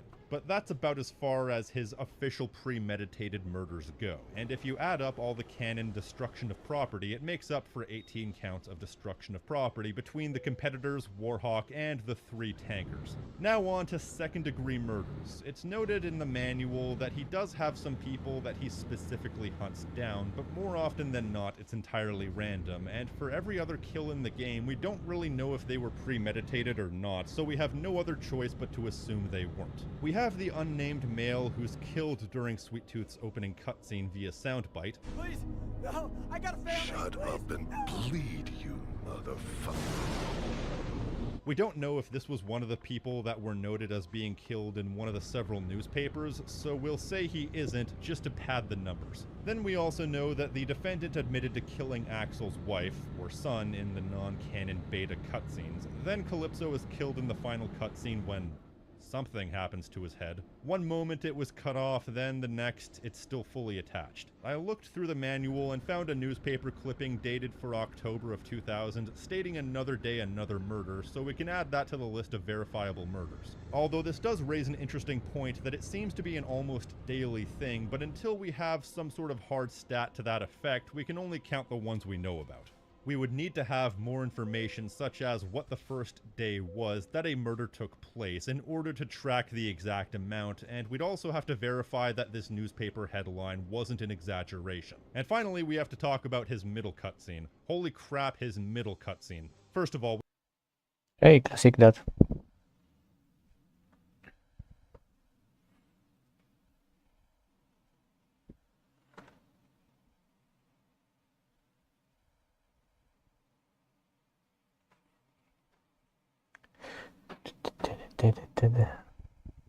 I didn't saw you.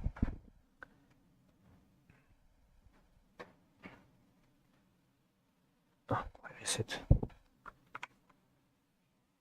We have 4 victims in these pictures, and the ones that flash by too quickly to see seem to be the same pictures zoomed in on, so those don't count.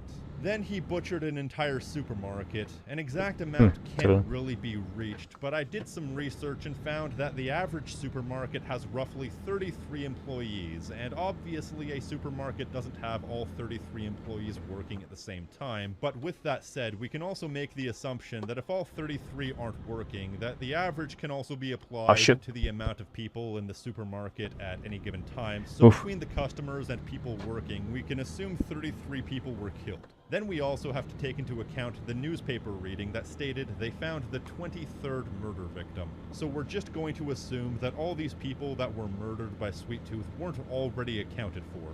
He says that after Preacher cursed him, he killed 3 police officers. It took me less than a minute to kill 3 police officers. However, there were 4 police officers, so we can make the deduction that he killed 3 and almost killed the 4th.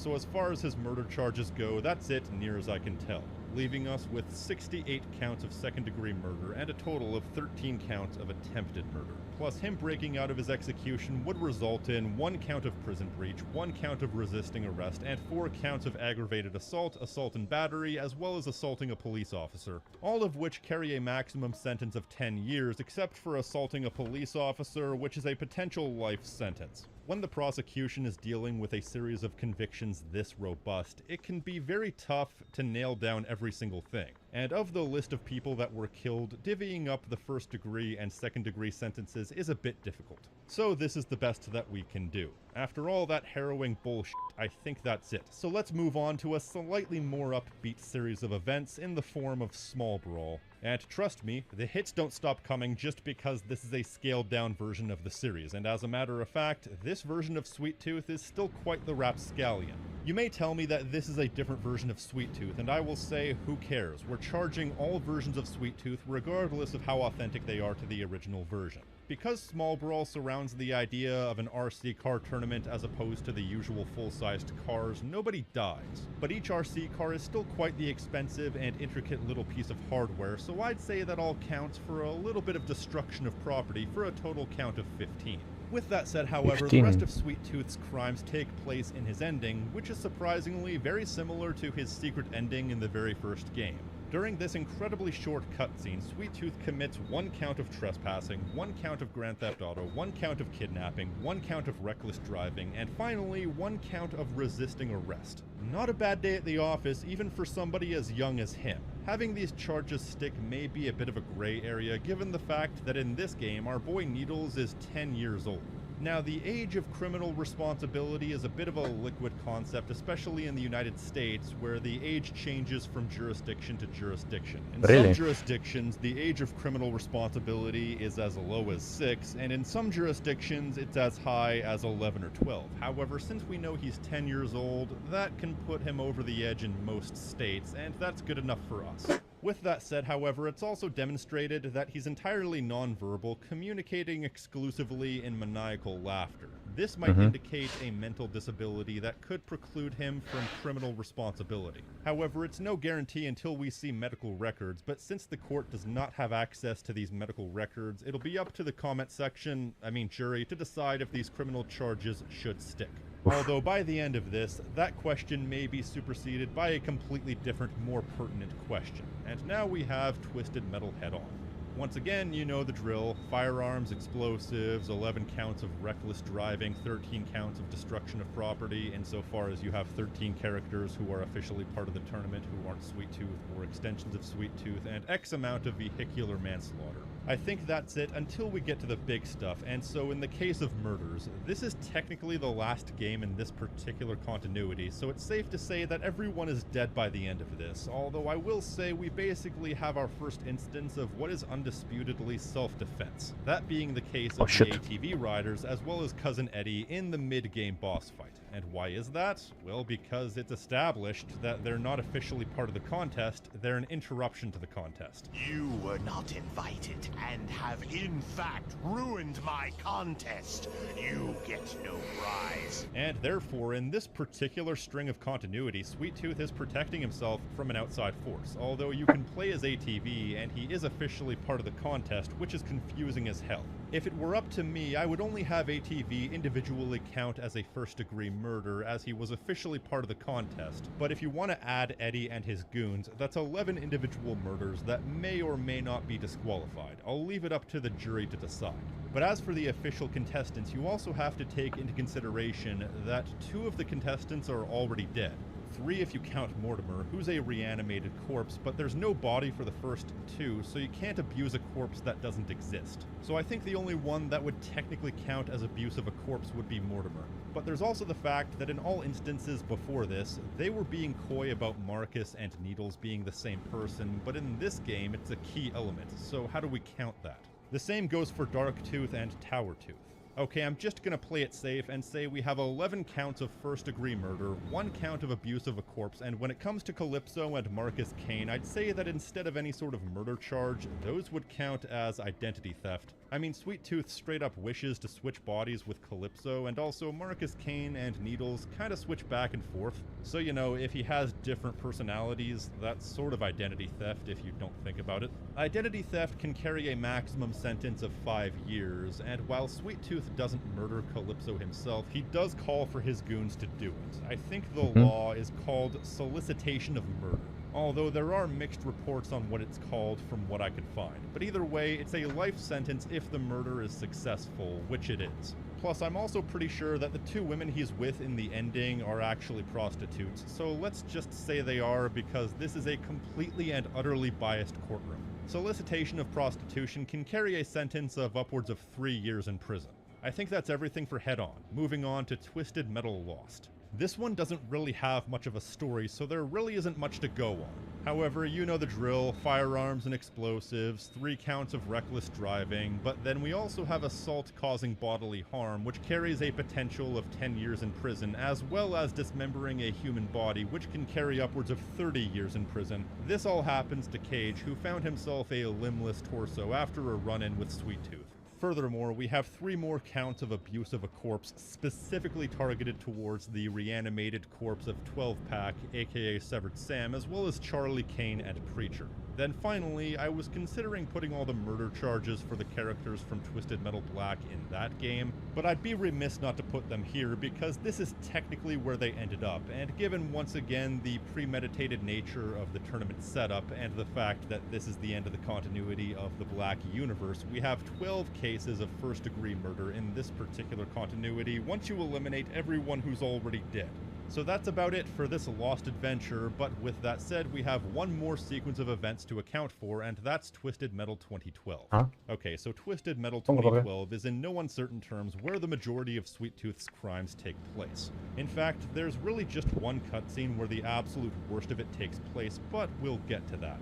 First, to cover the less serious crimes, you have vehicular manslaughter because this is a game where you can specifically run people over after blowing up their cars, which even allows you to get some health back. There's no specified amount of vehicular homicide, so we can only determine that it did indeed take place. And then we have the usual illegal firearm possession and possession of explosives, 6 counts of reckless driving, and a partridge in a pear tree to get out of the way. Then we get to the fun stuff. Sophie Kane never officially died by the hands of Needles, however, his many attempts does qualify as attempted murder, as well as aggravated assault. Then he has more than enough murder to fill out the docket. So without further ado, let's get to that. As far as gameplay is concerned, this time all the individual characters we fight outside of the boss fights aren't named, and there are only 3 actual characters in this game that are considered important enough to have names. Otherwise, they're all part of one of several different factions, and in that respect, one can presume that each individual car that our defendant destroyed counts as an individual murder. In the first 3 levels, you have to fight 6 separate opponents. In level 4, you have respawning opponents, but if you manage to kill Juggernaut quickly, you only have to fight 5 total. But that's made up for in the next level, where I counted 12 opponents. This level is a race, but it ends with you willingly activating a bomb attached to every combatant, which kills every single one of them. And after that, we have the Brothers Grimm boss fight, which only counts for 4 people, because there's 2 people in each truck. But wait a minute, there's 2 people in every car you destroy. That's part of the gimmick with every character having a driver and a gunner. Oh, that makes things more interesting. So if you calculate that, that means in the story mode you have a total of 74 counts of verifiable first-degree murder. And since we've determined that number, we can also apply destruction of property to that charge, given the fact that the defendant also destroyed all the vehicles of each of these characters at the same time. So the total number of destruction of property will equate to 37. I'm also going to add Calypso's desk to that count for a total of 38. I mean, that desk does look like it was probably expensive. It was probably made of mahogany. Meanwhile, he murdered his entire family except for Sophie and Charlie. Based on this picture, we know he had 4 kids and also a wife. And 2 of his kids survived, meaning there's 3 counts of first-degree murder. We know this was premeditated because when he finally put on the mask, he chose them as a deliberate first target. So putting 2 and 2 together, we can determine that he committed 77 counts of first-degree murder. Normally I do second first and first second, but you'll see why I'm saving second-degree murder for last here. His first murder in the game takes place off screen, but we do see the body and the man himself walking off triumphantly, so context tells us he killed the woman. This one didn't appear to be premeditated, so we can assume it's a second-degree murder, and as a matter of fact, for every murder that we see him commit, there's only a small handful that we can definitively classify as premeditated. Then the hospital scene is where things get a little bit choppy, much like the man himself, because we know based on context and the defendant's own admission that he went through systematically floor by floor, slaughtering everyone. So it's reasonable to assume that aside from his daughter Sophie, whom he was looking for, everyone is dead. An exact number is hard to come by, but it's said that hospitals have an average of 982 employees. Now, it's reasonable, like before, to assume that not every single employee was working at the time, but imagine being someone like that. Imagine being the person who switched shifts with somebody else only to find out the entire place was massacred. Either way, even if not every single employee was present, you could imagine that patients and visitors probably made the difference. So I'm going to use the 982 figure as the estimated number of second-degree murders, for a total of 983 counts of second-degree murder. Lord knows the kind of crimes he committed when the cameras were off him. But these are the numbers that we can determine based off what we see. And you know what? I probably still missed something. Now, I'm cutting it off there. I would include the TV show as part of this discussion, however, I wouldn't want to do so until the TV show is definitively over, and we're at least a couple of years away from that, so we'll just say as far as the games are concerned, his charges consist of 1 count of dismembering a human body, 1 count of solicitation of murder, 2 counts of solicitation of prostitution, 2 counts of resisting arrest, 1 count of prison breach, 1 count of breaking and entering, 1 count of animal cruelty, 1 count of theft, 5 counts of abuse of a corpse, 2 counts of identity theft, an unverified amount of vehicular manslaughter, 51 counts of reckless driving, 4 counts of trespassing, 2 counts of Grand Theft Auto, 2 counts of kidnapping, 2 counts of manufacture or possession of a weapon of mass destruction, 7 counts of possession of explosives, 7 counts of illegal possession of firearms, 1 count of assault causing bodily harm, 4 counts of assaulting a police officer, 4 counts of assault and battery, 5 counts of aggravated assault, 126 counts of destruction of property, 56 counts of attempted murder, 1,057 counts of second-degree murder, and 130 counts of first-degree murder. I think that's it. So taken all together, Sweet Tooth, aka Needles, aka Marcus, is facing a maximum charge of 1,197 concurrent lifetime sentences and an additional 2,962 years and 1 month at least, as well as a potential fine of at least $1,760,000, assuming my math is correct. Yeah. And everything here is a conservative estimate, given that there are many crimes that we couldn't get an exact number on. With that said, however, the court wishes it to be known that the entire series of crimes does come with one major caveat that I alluded to earlier. Needles, Marcus, Sweet Tooth, Kane could potentially be let off on all charges on the grounds of insanity. He's clearly not in his right mind and has spent time in psychiatric facilities in the past. However, he's definitely too dangerous not to be locked up indefinitely, if not given capital punishment if possible. The court has no official ruling on this matter, however, we will leave it up to the jury to decide whether or not an insanity plea is valid with this many horrible atrocities committed by a single man. So that will be the comment section's job for the week, and we can determine whether or not we can smoke this motherfucker. Otherwise than that, the court wishes it to be known that if you wish to support us, you can like this video, leave a comment, subscribe, and hit the notification icon so you're always up to date on what the courtroom is up to. And if you wish to support the courtroom in a more direct fashion, you can pledge to the Patreon for unique perks such as early access, Discord benefits, exclusive content, and more, along with these fine folks right here.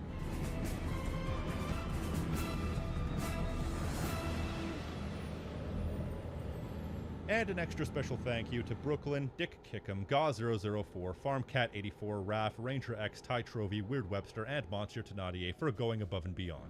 Elsewise than that, I've been the King of Snark Style right here on Tactical Bacon Productions, and I will see you next time. Stay crispy, my friends.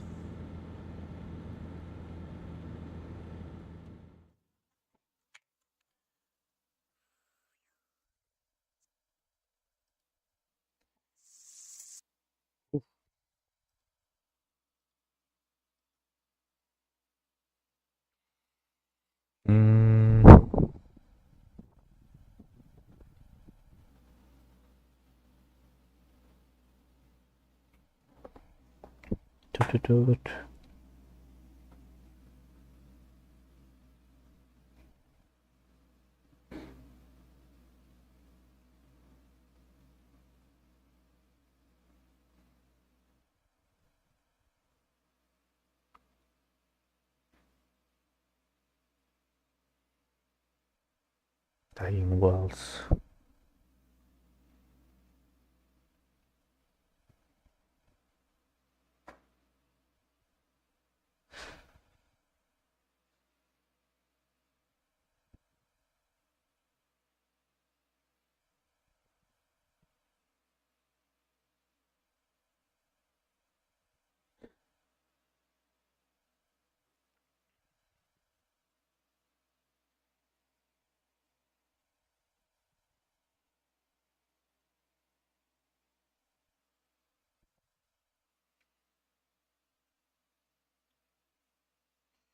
Wasted potential of Resident Evil 3 remake. Okay, I'm interested. Success and praise from players and critics alike.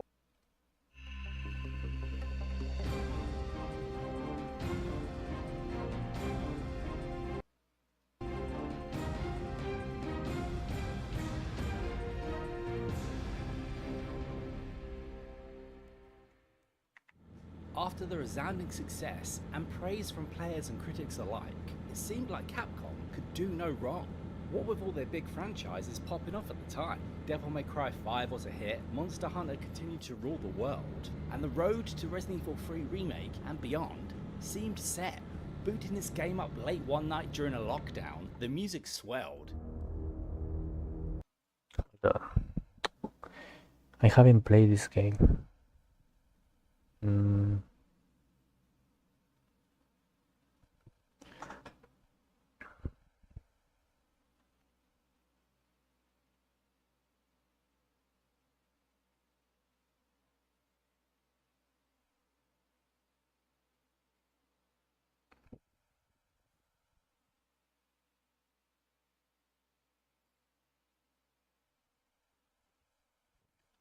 Let's refresh.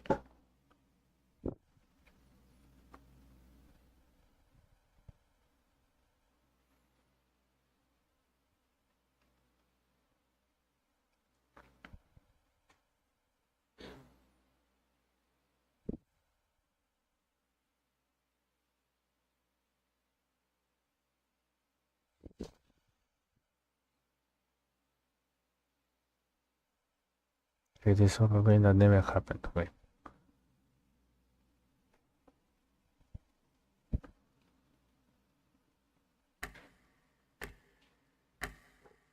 I walked. I could do nothing but walk.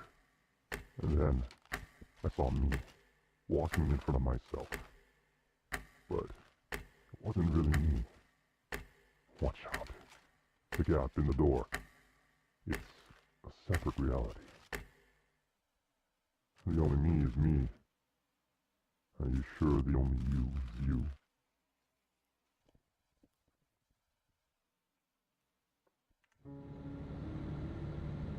The oldest and strongest questions of the mind of the fear.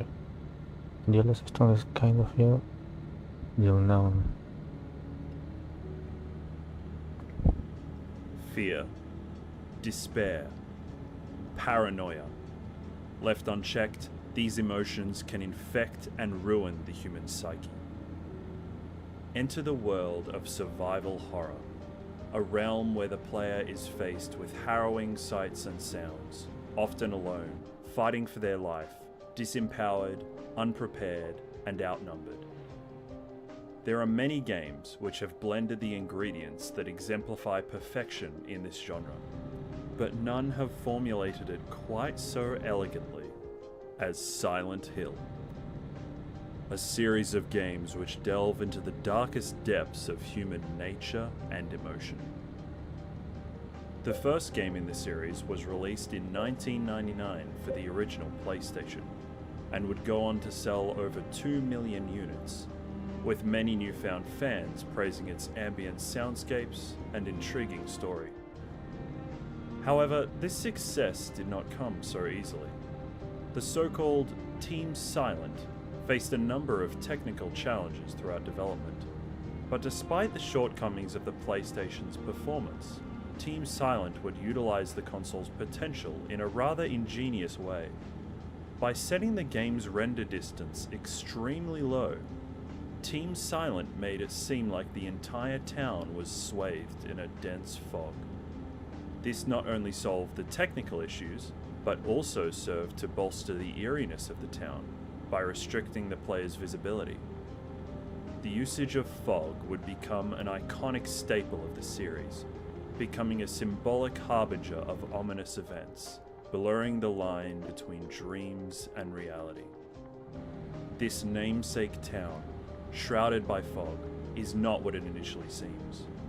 The town of Silent Hill is a sort of paranormal, supernatural pocket of reality, which plays host to a variety of nightmarish monsters and distorted, impossible environments. No two people's experiences in the town are the same, due to the mysterious forces at play, which prey on the victim's fears and desires, resulting in a confrontation with their own unique horrors, materialized and weaponized against them as a form of agonizing punishment. Silent Hill directly confronts the player with its unbridled revelations of humanity. The true monsters don't lurk in the darkness down a long hallway or around the next corner, but within ourselves. It was these mystifying aspects of this groundbreaking horror experience that would influence other developers for years to come, establishing a gold standard for horror games that were more psychological and emotional in nature. Fans would have a difficult time finding anything close to Silent Hill's unmatched style of horror, even today, and it's a big reason for the obsessive cult following that it's developed. The company spearheading this project was none other than Konami Computer Entertainment Tokyo, an illustrious landmark games publisher even before Silent Hill's initial release. Starting out as a jukebox repair company in 1969, they would later transition to manufacturing coin-operated game cabinets. Following this, Konami's name rose to fame during the early days of home consoles and arcades, releasing such hit titles as Contra, Castlevania, Gradius, Frogger, Dance Dance Revolution, and even Metal Gear Solid a few years up with the first entry. Konami was quick to identify this, but rather than attempting to salvage the team that built their landmark horror, would instead pull back drastically on Silent Hill's development as a whole, ultimately leading to the fourth installment being the final game developed internally at KSET. From that point onward, Konami outsourced development of all future installments to various Western developers in a desperate attempt to save money, resulting in mediocre and, more frequently, abysmal titles, which didn't manage to live up to the standards set by the 4 games developed by the original teams. A whole 10 years would pass with not even a whisper of a new Silent Hill game, until one day, Konami would shock everyone with a special announcement. On October 19th, 2022, Konami held a livestream titled Silent Hill Transmission, in which the company announced several games were in development for the Silent Hill IP, which for many years had been left in the dark and, quite frankly, neglected. This came to the surprise of many excited fans, who, up until this point, assumed Konami had mostly abandoned the AAA gaming market in favor of more easily profitable avenues, such as mobile gaming and, pachinko machines. But what led to Konami's decision to revive this genre-defining series after years of mishandling? Did something trigger that neglect in the years between? Well, to answer this question, we're going to have to go back. A long way back.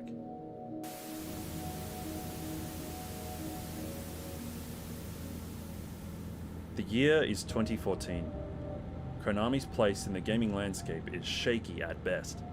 Fans were nervous about the future of Metal Gear Solid after the release of Ground Zeroes earlier that year, a game which had a shockingly minuscule amount of content, despite being sold for $30 US.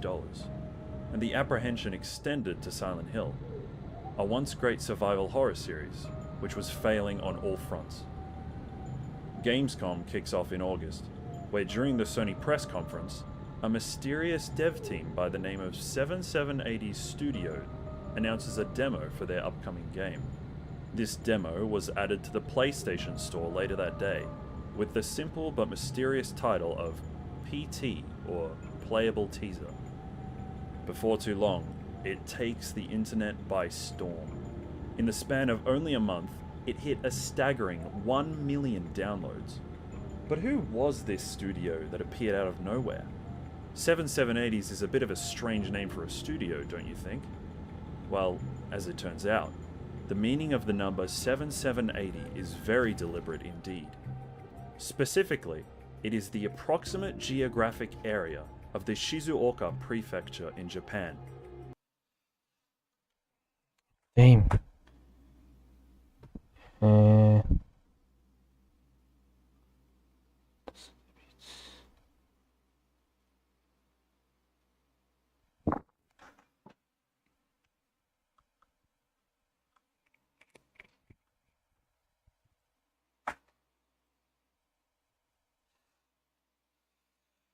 Okay.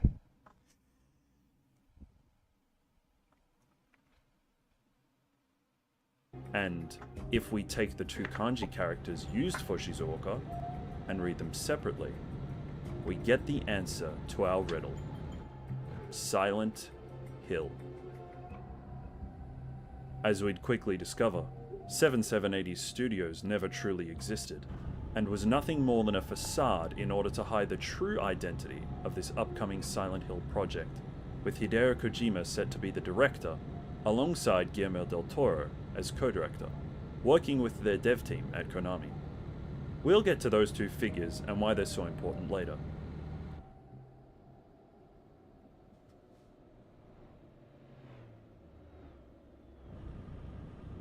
Oof.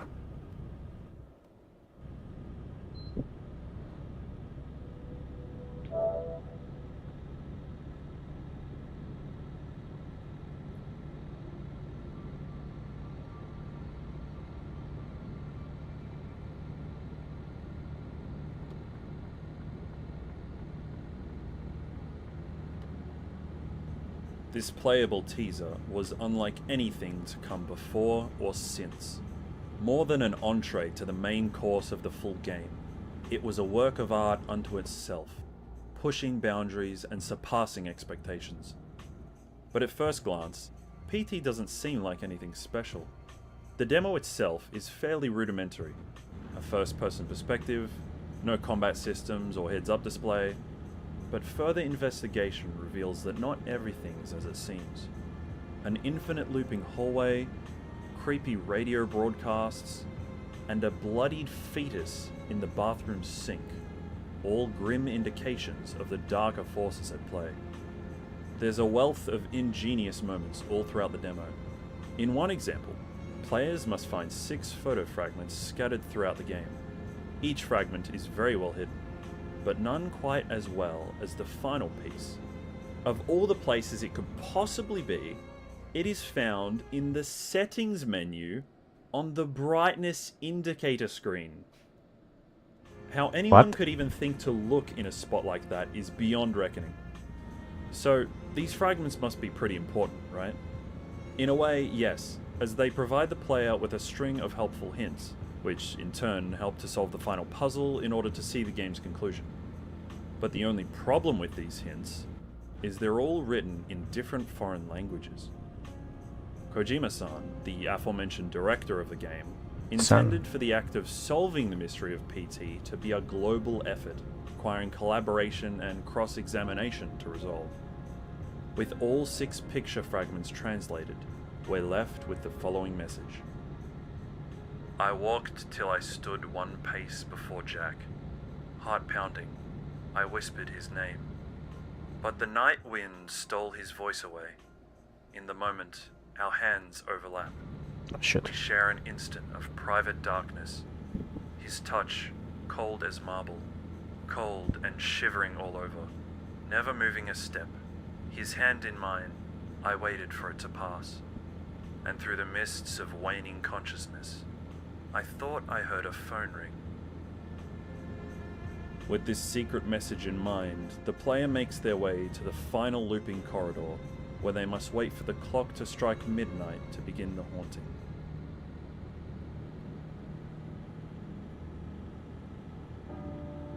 I walked till I stood 1 pace before Jack. Upon hearing the clock chime, walk 10 paces in any direction, then stop until...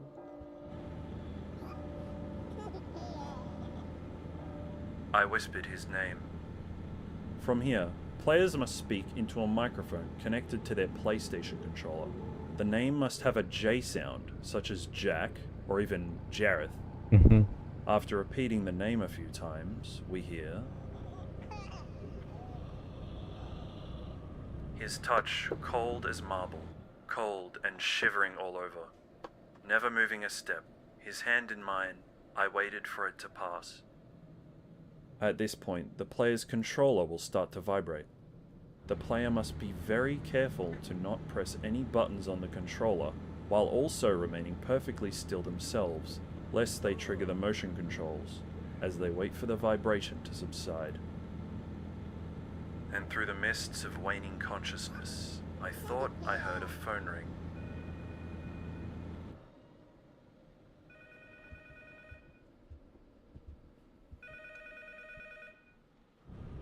You've been chosen. Chosen. And with that, the final puzzle is complete, where we discover the end cutscene that reveals PT's true identity. The sequence of actions leading up to this ending are very obtuse and poorly understood even to this very day, with many guides online portraying their own version of the solution, with slightly different steps. Some insist you don't need to use the microphone at all, others have extra steps entirely. It's all very unclear. If players hadn't already become conspiracy theorists at this point, they surely would have been after solving this. While all that might sound ridiculous, at the time, these kinds of mysteries contributed to the game's enigmatic nature, encouraging discussion and speculation all over the internet. But the puzzles of PT weren't all players should be worried about, because from the darkness, Lisa is watching.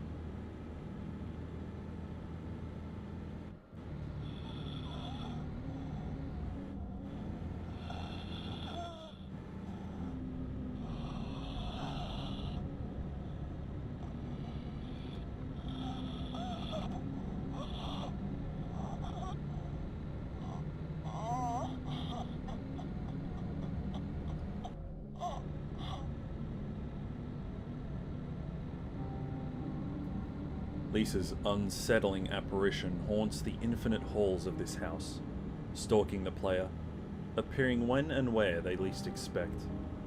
Everything about Lisa is utterly terrifying.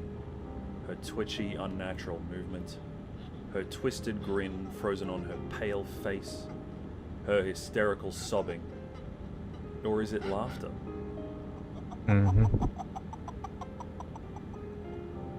Suffice to say, Lisa's appearance left a lasting impression on everyone, players and viewers alike. She's a key component to PT's haunting aura, but she was also integral to the game's virality at release, especially on YouTube via Horror Game Let's Players' reactions.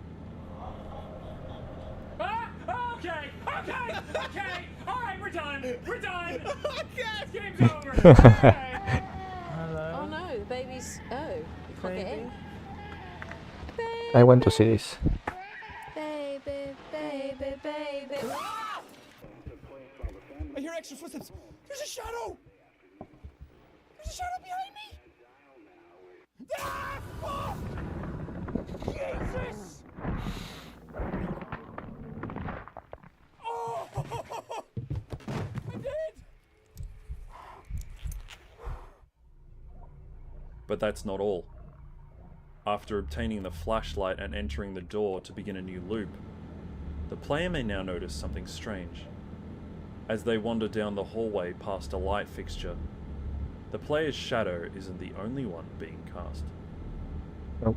From Thank behind you. us, we see another, quivering and convulsing erratically. But when we look behind us, nothing is there. However, in a discovery made by renowned debugger and data miner Lance McDonald, when applying a small patch that prevents the game from tracking the player's facing direction, we can turn around to reveal that Lisa was only a few steps behind us the entire time. And somehow, the voice on the radio knows this and tries to warn us.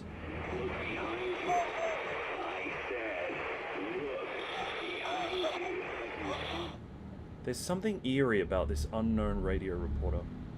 Throughout the broadcast, he seems to interrupt himself with explicit messages, meant for whoever might be listening in, or perhaps the player character themselves. Shot his wife as he was cleaning up the kitchen. You can't trust this tap water. The report he is giving is about a murder committed by a father on his entire family. The report seems normal at first. This brutal killing took place while the family was gathered at home on a Sunday afternoon. The day of the crime, the father went to the trunk of his car, retrieved the rifle, and shot his wife as she was cleaning up the kitchen after lunch. But gradually, the reporter goes into gruesome detail about the horrific events that followed. Details that only the killer would know. When his 10-year-old son came to investigate the commotion, the father shot him too. His 6-year-old daughter had the good sense to hide in the bathroom, but reports suggest he lured her out by telling her it was just a game. The girl was found shot once in the chest from point-blank range. The mother, who he shot in the stomach, was pregnant at the time.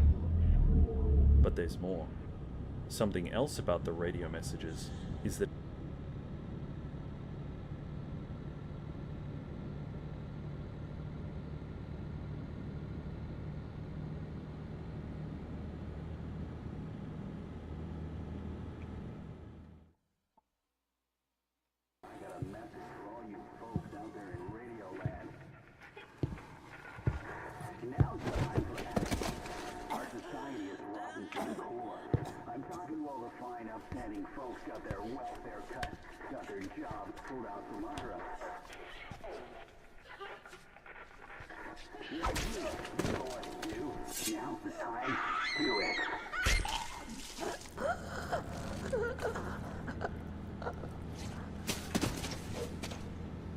Dang.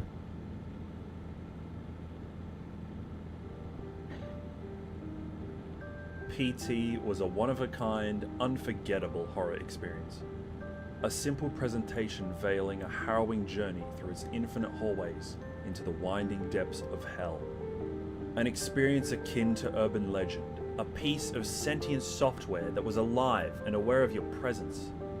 It had burrowed its way into the minds of everyone who'd come into contact with it, and refused to let go, like a mimetic parasite lingering long after players turned off the console. And it's these aspects that were prime factors for the playable teaser's profound impact. But who was working on this new Silent Hill anyway? And what implications did that have?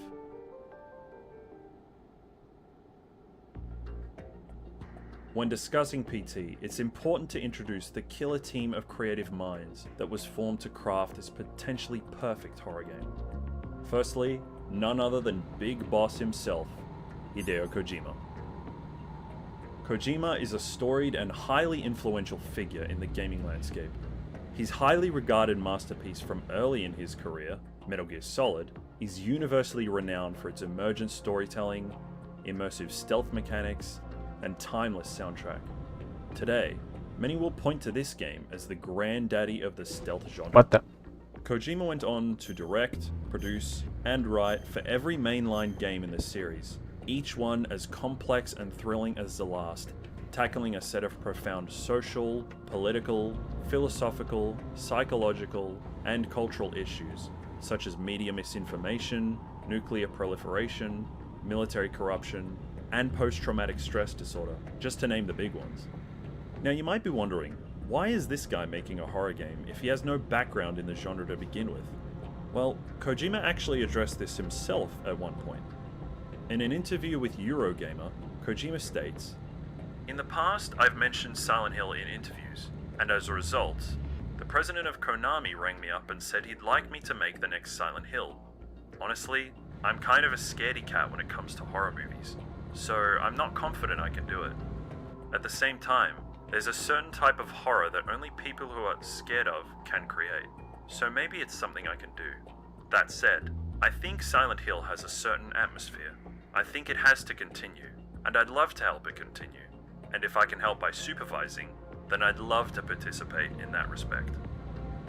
With these things in mind, plus his unique and innovative approach to game design, and his widespread influence on gaming culture as a whole, it's easy to see why he's so revered and respected even outside the games industry. Next up, Guillermo del Toro. To collaborate with a master storyteller like Kojima was irresistible. A filmmaker from Mexico known for his blockbuster hits such as Pacific Rim, Hellboy, and The Shape of Water.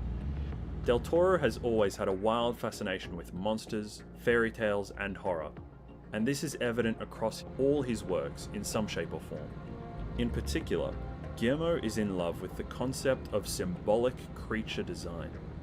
In his own words, "A glance at the monster tells you its story and purpose and what it represents, but the monster design must be of a piece with all other elements of the picture, both visual and oral." Del Toro's strong understanding of what makes a horrific creature so striking and memorable made him a perfect fit for working on the prolific monster design Silent Hill is known for. And lastly, Junji Ito. Known for his macabre and gruesomely detailed manga illustrations, Ito-san utilizes surrealism, body horror, and even elements of cosmic horror, heavily inspired by various iconic artists such as H.R. Giger and Salvador Dali. Junji Ito often blends the morbid with the mundane in order to craft truly unnerving stories while never explaining the true nature of such paranormal events. Now, it's important to note that Junji Ito never worked on PT in any official capacity.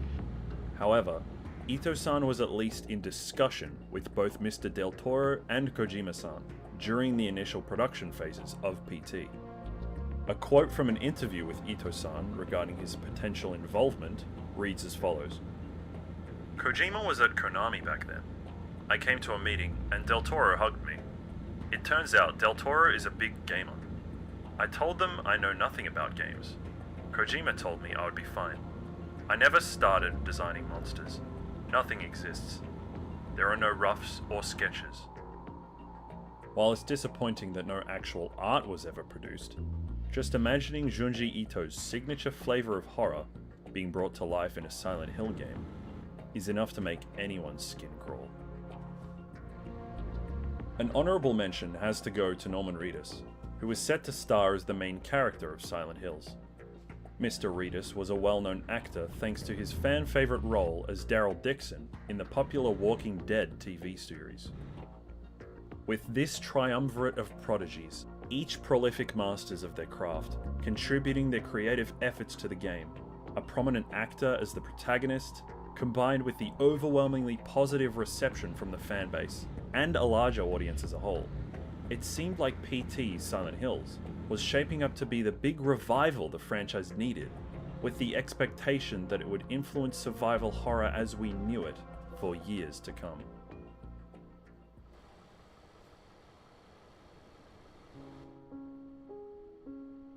But in the year of 2015, the inevitable fate of Silent Hills would be sealed. At a San Francisco Film Society event, Guillermo del Toro would publicly confirm that Silent Hills had indeed been cancelled. Right now, officially, it's not happening. And that breaks my greasy heart. The following day, this would be corroborated by a tweet from Norman Reedus, and later, Konami released an official announcement. And so, on April 29th, 2015, less than a year after the initial announcement at Gamescom, Konami pulled the plug on development for Silent Hills and removed PT from the PlayStation Store, even going so far as to block re-downloads in an attempt to completely erase this game from the internet. an act which itself raises questions about the preservation of games on digital storefronts, a discussion which is still ongoing to this day.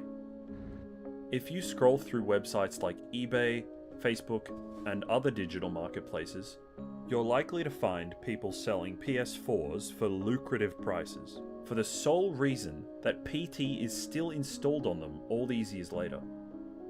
To have a product so deeply desired by players that you are willing to buy a price gouge console simply to play not a full game, but a proof of concept playable teaser is a true testament to the high reverence PT had garnered. An experience that to this very day still permeates the public consciousness. So much so that in the years since, many indie developers have attempted to recapture the same magic that PT did, with varying levels of success. Of all the constituents involved in the project, Mr. Del Toro would be the most outspoken. In the years following, he would take every possible opportunity to remind Konami of their colossal blunder, mainly via social media, but in interviews and other appearances as well. So it's limitless. It's only limited by the bastards with the money. So,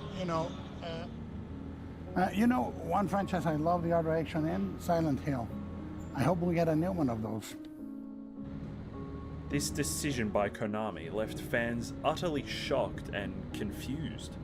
It's a profound shame that a project with so much raw creative energy and mystique, with so many geniuses at the helm, is cast aside and forgotten by a company that should have fostered its growth. And now, PT is nothing more than a distant memory. But what was the reason for this sudden cancellation? Well, there are actually a number of contributing factors, not least of which was the development of Metal Gear Solid 5, The Phantom Pain. After production wrapped up on Metal Gear Solid 4 in 2008, Kojima and his company set out to make a proprietary engine for their next big project, with the goal of creating, quote, the best engine in the world. It would come to be known as the Fox engine. In an interview with Famitsu, Kojima Productions' technical director, Junji Tago, had this to say: "The control flow and tools we had been using were no longer a match with the times. So after Metal Gear Solid 4, we decided to design a tool from scratch that did. With commercial engines, you tend to be bound by the limits of the features already in the engine. We're looking to make something that goes one step beyond normal games, and to make that happen, it's best to not let ourselves be bound by other things as much as possible. That's why, when we thought about it, we decided to make a unique engine designed completely by ourselves." With the power of the Fox engine, Kojima and his team aimed to make this next project more ambitious than anything they'd done before.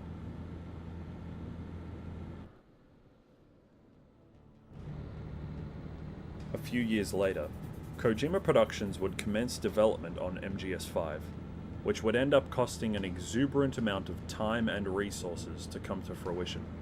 A significant challenge during development was the plan to release on 5 separate platforms. This was likely done to recoup costs of development, but as a result, a good chunk of work had to be done in order to downscale the graphics and adjust the performance to accommodate the older console generations, which further contributed to MGS5's rocky development. Due to its lengthy development time, the game was split in 2, with the first portion being sold separately from the full release. The resulting game would come to be known as Metal Gear Solid Ground Zeroes. It would serve as a prologue to the events of Metal Gear Solid 5, but with Ground Zeroes containing only a handful of missions and cutscenes, an appallingly short average playtime, and significant performance issues on older hardware, Ground Zeroes landed in a disappointing fashion. Even with these deficiencies though, the content of the game itself was well received, being just enough to excite die-hard fans of Metal Gear for what was on the horizon. Kept you waiting, huh? With the release of the actual 5th installment, the game saw global praise, with some even dubbing it a modern masterpiece. However, it was apparent that the story was ultimately left incomplete. But Kojima and his team would plan to release the unfinished content later as DLC. Further evidence of this is found in a bonus disc included in the Collector's Edition, which contains notes from the devs regarding a cut final mission which appears to resolve many issues with the ending. It also expands on many character stories in relation to the previous entries in the series. Despite MGS5 making more than double its $80 million budget in profit, Konami saw this type of product as a business risk, from start to finish, due to lengthy development cycles and numerous resources being poured into the production.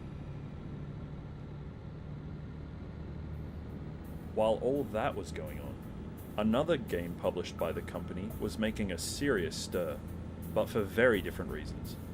Enter Hideki Hayakawa and his game, Dragon Collection.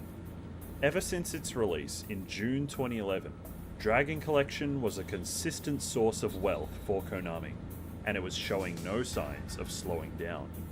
Being on mobile meant Dragon Collection cost significantly less time and resources to develop compared to a big AAA game like MGS5, resulting in higher profit margins and a consistent stream of revenue per financial year.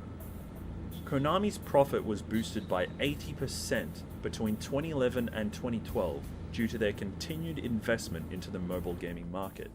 Dragon Collection's abundant use of microtransactions and pay-to-win mechanics intrigued Konami, who would later implement similar systems into their other games.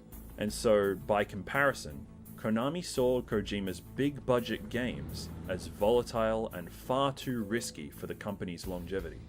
The mobile gaming market was becoming utterly lucrative, and it could no longer be ignored. Konami began to shift focus. They were no longer a top contender in the AAA gaming market, and were starting to see Kojima as a loose end that needed to be tied up. In the years leading up to this, Konami took careful steps in their attempt to remove Kojima from the company. It started on October 31st, 2013, when he was demoted from Executive Vice President to Senior Corporate Officer, with Hideki Hayakawa being promoted to the same role at the exact same time. Hayakawa would overtake Kojima in the following year, becoming Vice President on July 3rd, 2014, and would ultimately become the president of the company on April 1st, 2015. The exact same month, they would announce the cancellation of Silent Hills. Eventually, Konami would win the war of attrition. After the release of MGS5 in September 2015, Kojima and his senior staff were left with no other choice and made plans to leave the company. Following Kojima's departure, Konami would later update the box art of MGS5 to completely omit any mention of Kojima's name. Kojima Productions Studio in Los Angeles was even renamed to Konami Los Angeles Studio. This was no simple resignation, but a complete erasure of Kojima from anything related to Konami as a whole, which was another plausible reason for Konami completely removing PT from the PSN store. Konami's ultimate decision had been finalized. In an interview, Hideki Hayakawa tells Nikkei TrendyNet that, "We will pursue mobile games aggressively. Our main platform will be mobiles." With their new CEO at the helm, they would enact their plans to chase the mobile gaming market with a profit-driven mentality, having successfully phased Kojima and his studio out of the company in the months that followed. But they weren't done yet. At the Game Awards later that year, MGS5 actually won 2 awards, one being for Best Action Adventure Game. However, Kojima would not be the one to accept the award, and Jeff Keighley would appear soon after to explain exactly why.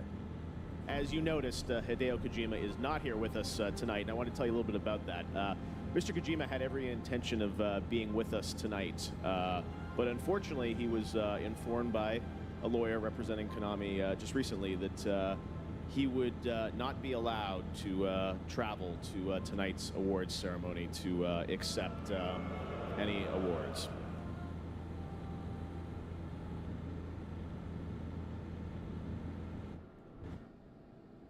In the weeks following his departure from Konami, Kojima was back to square one. I had nothing to start with. It was from scratch.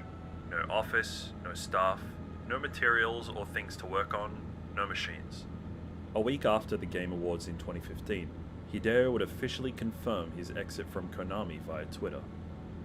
My employment contract with Konami has been terminated as of December 15, so today marks a new start for me. I'm committed to be involved in creative activities for as long as I live. Look forward to what's coming. Despite everything, Kojima was determined as ever to continue making games no matter what.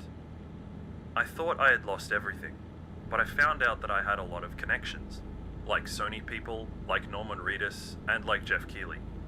I really wanted to reconnect with these people that I thought were really important. I slowly understood that I didn't lose anything. It wasn't really hard. I was very lucky because I had all these connections. Through his many associates and colleagues, the friends he made within the games industry and abroad, Kojima was able to rebuild his legacy from the ground up. And on the following day, Sony would make an announcement via YouTube.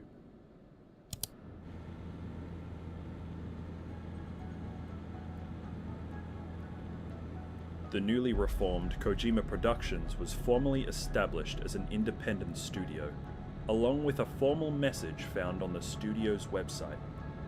Even if the Earth was stripped of life and reduced to a barren wasteland, our imagination and desire to create would persevere beyond survival. It would provide hope that flowers may one day bloom again. Through the invention of play, our new evolution awaits. Kojima Productions. We are Homo Ludens. We are those who play. With a clear and strong vision for the future of his new studio, Kojima wasted no time in getting started on his next big project. At E3 2016, we would see him make his triumphant return.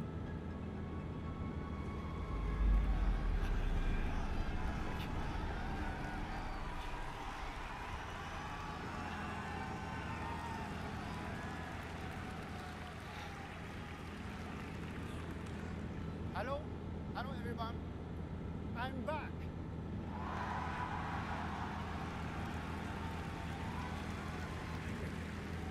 Today I'm playing something new. This is all running in real time. Please enjoy.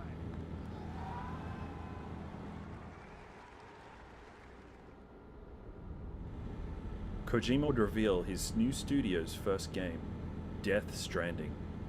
With the trailer revealed, fans were both delighted and fascinated by this strange world Kojima had thought up, featuring otherworldly imagery, photorealistic graphics, and none other than Norman Reedus, the intended lead for the since cancelled Silent Hills, who was reintroduced to us in this new story. Guillermo del Toro would also make an appearance, with his likeness being used for the character known as Deadman. I still fondly remember the lead up to the release of Death Stranding. Next to nothing about this game was explained.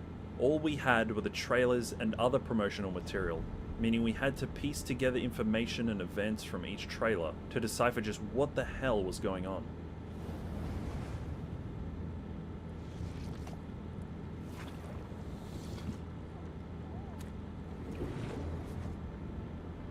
Twenty 2016 came to a close, and the Game Awards rolled around once again.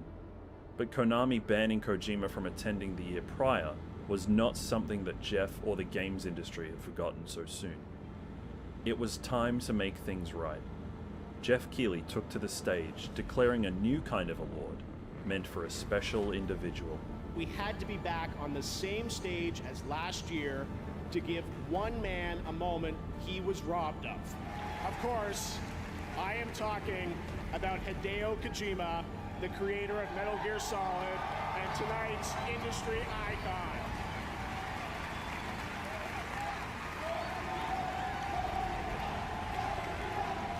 Last year, Hideo Kojima's world was turned upside down when he left Konami after the completion of Metal Gear Solid 5. And today, Hideo is rebuilding his life and his studio with our support.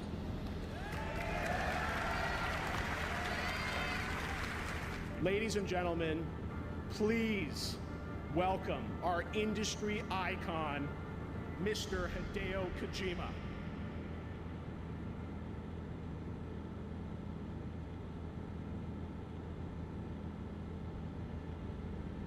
When Death Stranding released in 2019, it saw great commercial success, especially in Japan, selling over 185,000 copies in its opening week. At the Game Awards later that year, Kojima Productions' debut title would win several accolades, including Best Game Direction, Best Music and Score, and Best Performance going to Mads Mikkelsen. But hang on, what happened with Konami after they cut ties with Kojima? Well, back in 2016, Konami's remaining dev team began experimenting with the Vox engine, and would ultimately begin production on the next game in the Metal Gear series, Metal Gear Survive, a concept which, according to certain sources, was actually an idea conceptualized by Kojima before he left the company. Konami Europe's president described it as a fresh take on the series' famed stealth elements, with a unique co-op setting that is designed for a truly engrossing multiplayer experience. Fast forward to release in February 2018 and holy shit, this game is awful. Sloppy controls, a crusty-ass combat system, frustrating mission design, and a plot that is way too far-fetched and far removed, even by Metal Gear standards. Not only was Metal Gear Survive several years late to the zombie game trend, it was a gross mischaracterization of Kojima's brainchild, a pitiable attempt from Konami at perpetuating Kojima's legacy. But don't take my word for it, let's hear what some reputable sources have to say. Metal Gear Survive is a chore to play. It's not only a slap in the face to Kojima, but a failure on its own terms. Nice work, Konami. Who needs Silent Hill when your business strategy can make me scared, miserable, and occasionally covered in bloodstained filth? This fucking sucks. Sorry, it just fucking sucks. What Konami has done to this franchise, it is downright criminal. It's scummy feeling. You need to pay to get extra save slots. So you have one save slot What? for your character. For any extra save slots, you need to pay separately. I think it's $10 a save slot.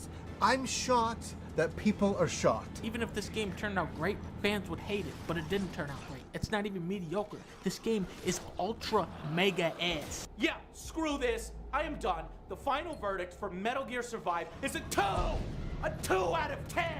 And it earns my epic fail seal for being a fucking chore to play.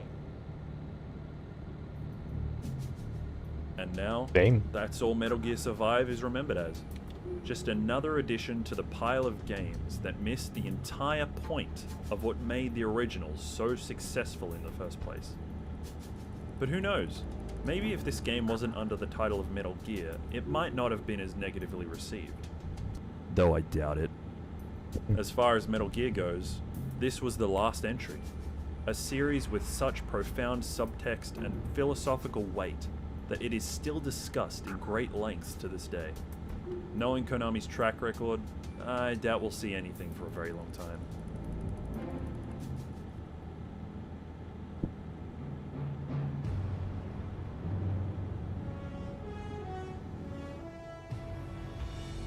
Okay, never mind.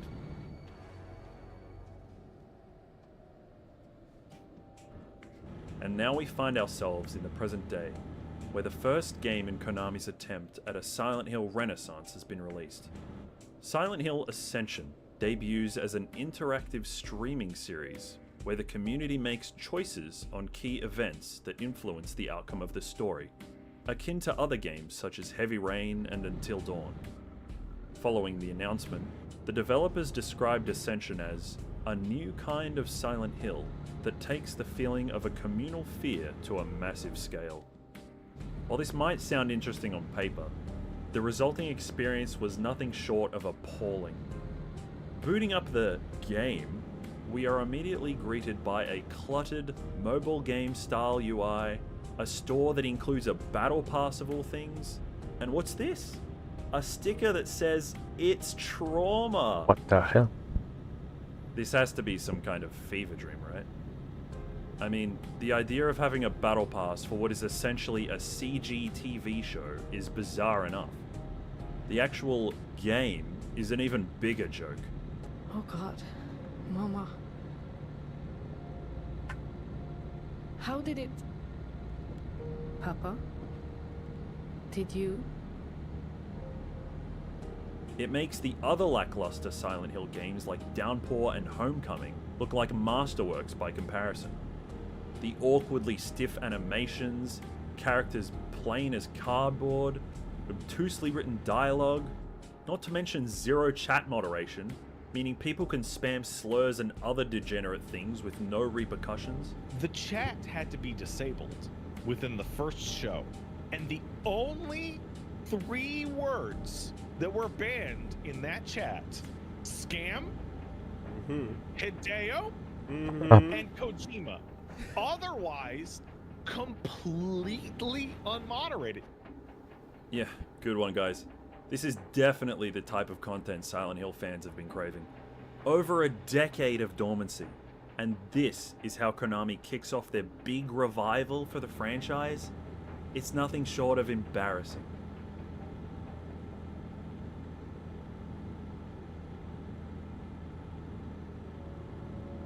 By far the biggest announcement out of Konami's 5 games was the remake of Silent Hill 2, developed by Bloober Team.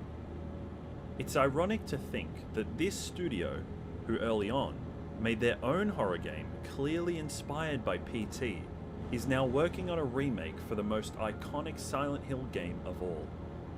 While the original Silent Hill focused on elements of the occult, science fiction, the paranormal and the unexplainable, the second entry is caught up in the realm of the cerebral. Its emotional and psychological themes make for a more relatable and engaging story for the general audience. And while it wasn't well received at release by the fans of the first game, it has gained a passionate cult following and is now widely regarded as the best game in the series. When the reveal trailer for the remake was released, it too was initially met with mixed reception. Fans were a bit nervous in regards to James's depiction in particular. His expressions are way too melodramatic in most scenes, like he might burst into tears at any moment. On a more positive note, the environments and the usage of fog and lighting is overall pretty remarkable, and does a good job of translating the original's atmosphere into modern graphics. The second trailer wouldn't drop until a whole year and 4 months after the first, with this one focusing on combat, which itself is a little bit strange, considering that's not exactly what Silent Hill 2 is remembered fondly for. It's possible they focused on the combat in this trailer on purpose in order to gauge fan reception for the new systems, along with the new over-the-shoulder perspective, but who can say? There's something not quite right about the gameplay footage shown. Some animations are too stiff, James's melee attacks don't land quite right, the gunshots lack impact, and what might be the jankiest thing we've seen from this remake so far is this button mash QuickTime event, where James is struggling to get free from an enemy that doesn't have any arms. It's not like he's being grappled by it or anything. He could just push it to the side and run away. I get what they're going for here, but it just doesn't look right. Many fans have pointed out that the game looks like a clone of the Resident Evil remakes, and a bad one at that. It's possible that Konami is pushing for it to be similar to its competitors, which wouldn't be the first time they've tried this. Ideally, Bloober Team is able to focus on the emotion of these unnerving encounters, and doesn't get too caught up in the gameplay. In May of this year, a 13-minute gameplay trailer was shown, giving us more insight into this reimagined classic. The environments and ambient visuals look as impressive as they were in the last trailer, if not better. We're also shown James's first encounter with a monster, which takes place in what looks like the apartment complex rather than the original, where it happens in a pedestrian underpass. This is likely a sign that Bloober Team will be making specific design changes in the remake in order to craft a more modern horror experience. Next, we're shown the cutscene where James meets Laura, and overall, the voice acting and performance seemed decent. What you got there? None of your business. You didn't love Mary anyway. What? Hey, wait!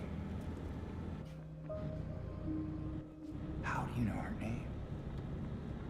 But the style of delivery is a bit different to the original.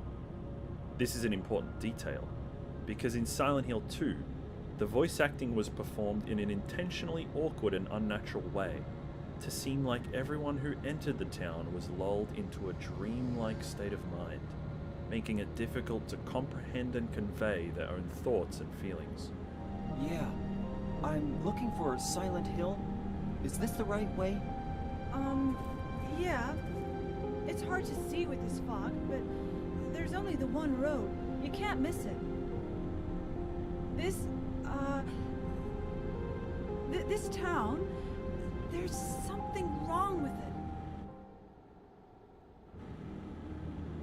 it. Later in the trailer, we get our first good look at Maria, whose appearance has become a point of contention for some fans online. But before I explain, a word of warning. The following segment contains massive spoilers for the plot of Silent Hill 2. If you'd like to continue watching unspoiled, please skip to the following timestamp shown on screen. Now, without further ado, let's continue. Maria's entire identity is that she is a material representation of James's repressed sexual frustrations and desires in relation to his deceased wife, Mary. Maria looks just like her, aside from her hair and clothes, and she acts more provocative and sexually extroverted. Do I look like your girlfriend? No, my late wife. You could be her twin. Your face, your voice, just your hair and clothes are different. My name is Maria. I don't look like a ghost, do I? Maria's tantalizing appearance is uniquely designed in order to torment James and amplify his feelings of guilt over the murder of his wife. Now, there are some hardcore fans of the original who have taken issue with Maria's new appearance, arguing that Bloober Team's changes are moving away from the initial narrative purpose of her visual design. But at least Bloober Team kept certain aspects of the original, such as her choker and her butterfly tattoo, which is instead located below her left collarbone.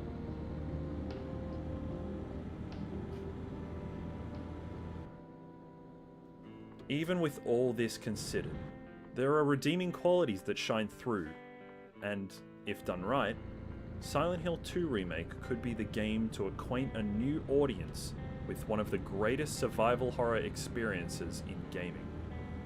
Ultimately, whether Bloober Team can truly live up to the legacy of Silent Hill 2 remains to be seen.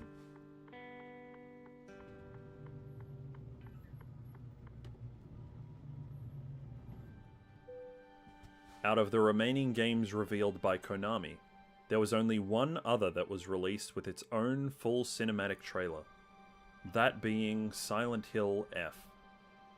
The game takes place in 1960s rural Japan, which carries massive historical significance and will likely be a key factor in relation to the plot and setting. The titular F in the title likely means forte, a word used in music theory denoting a portion of a song that is to be played loudly or stronger than the rest of a musical piece. In the trailer, we hear the piano enter a forte section as the schoolgirl runs up the staircase, all the while avoiding red tendrils that attempt to grapple and infect her with some kind of disease.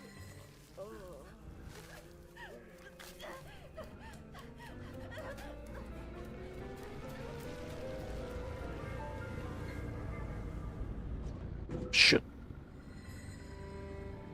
These tendrils are actually a peculiar kind of flower that shows up everywhere in the trailer. The red spider lily. Before we continue, I want to give a big shout out to The Gaming Muse for her research on this topic, which we're going to discuss in the following segment. Her findings were so compelling and exciting that I felt it absolutely vital to include in this video.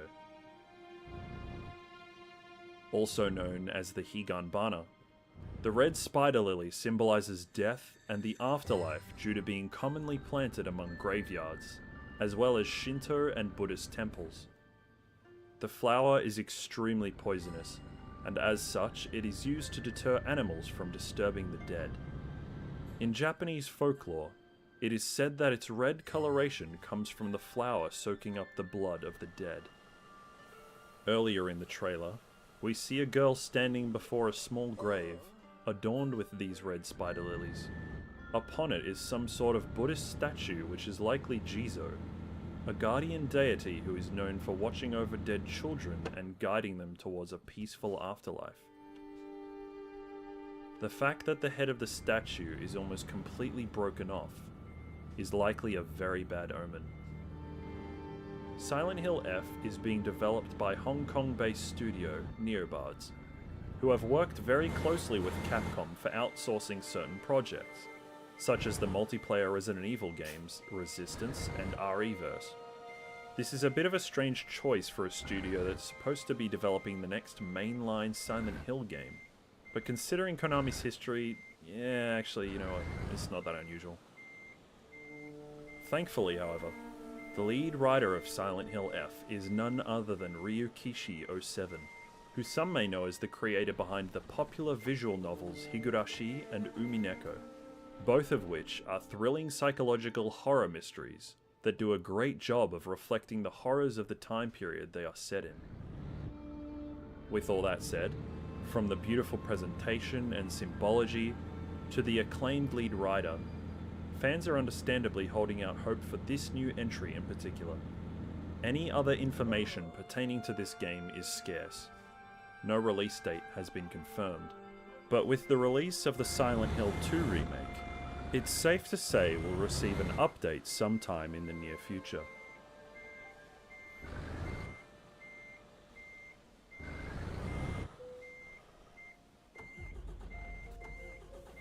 In more recent times, a sequel to Death Stranding is on the horizon, with a release date announced during Sony's State of Play in January earlier this year. Sam, would you mind if I joined you? Humor him. His knowledge and experience will probably come in handy down the road. Really, Sam? Your buttocks? What about shotgun? I prefer the driver's seat. Death Stranding 2 on the Beach is confirmed to release sometime in 2025. But Kojima had one more surprise up his sleeve. Immediately after the Death Stranding 2 trailer, we were greeted by head of PlayStation Studios Herman Hulst, and the man himself, Hideo Kojima, who explained that his studio, in partnership with Sony, would develop a new IP, a tactical espionage game, which will, in Kojima's words, bring together cutting-edge technology and talent from around the world. With this title, Kojima hopes to transcend the barriers between film and video games. He also confirms that while preparations are underway, the production will begin in earnest at Kojima Productions after Death Stranding 2. The codename for said project is Phys-Int, as in physical intelligence. Fans have already gone wild with speculation all over the internet on the meaning behind this title. It's impossible to watch this announcement and to not instantly think of Metal Gear Solid. As a result, fans are extremely eager for what will likely be a true successor to the Metal Gear series, from the man who conceived it all those years ago.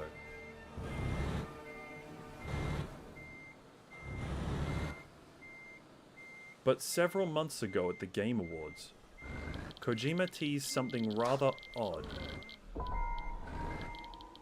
A reveal that caught everyone completely off guard.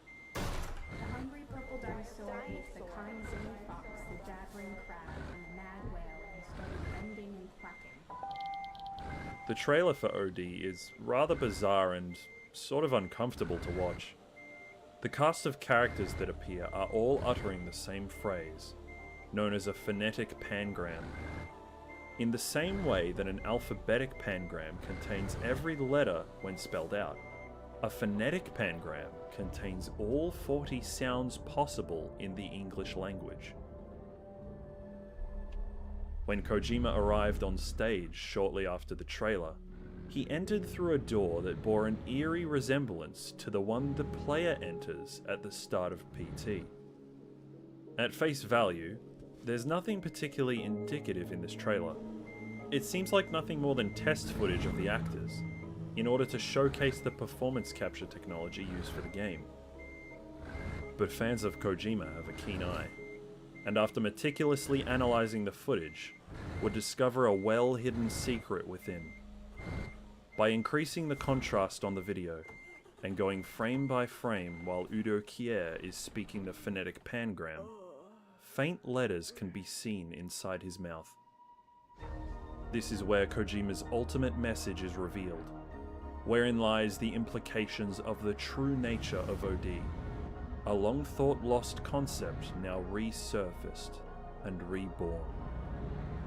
The hidden letters spell out the word Atami, the name of a city located in Japan.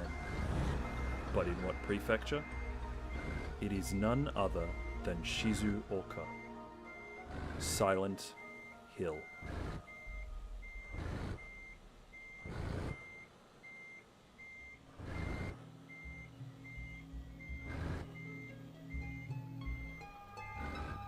If you've made it to the end of this video, I want to thank you sincerely for watching. It's hard to believe it's been 10 years since the release of PT, but here we are. If you enjoyed this video, please consider leaving a like, as it helps out immensely. As for the future of this channel, you can expect to see similar documentary essay style content to what you just saw, as well as lore analysis and breakdowns of various video games and other IPs, and maybe other facets of internet history and subculture as well. So if that sounds interesting to you, hit subscribe to be notified of all my future uploads. Over the next couple weeks, I'm going to be planning and drafting ideas for my next video, but let me know in the comments what you guys would like to see next. Also, I'll be streaming the Silent Hill 2 remake on release day, so if you want to jump in with me on day one, head over to my Twitch channel and follow me there. Once again, thank you so much for watching, and I hope to see you again very soon.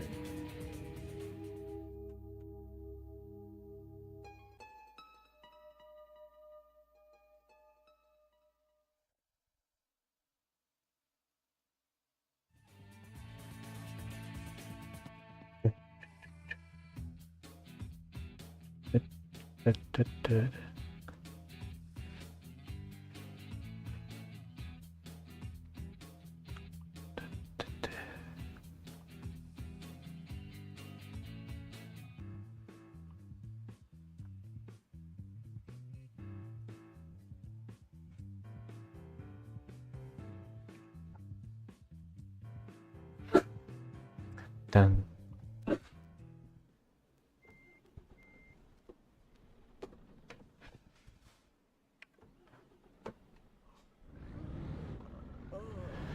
Let's go to sleep.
There.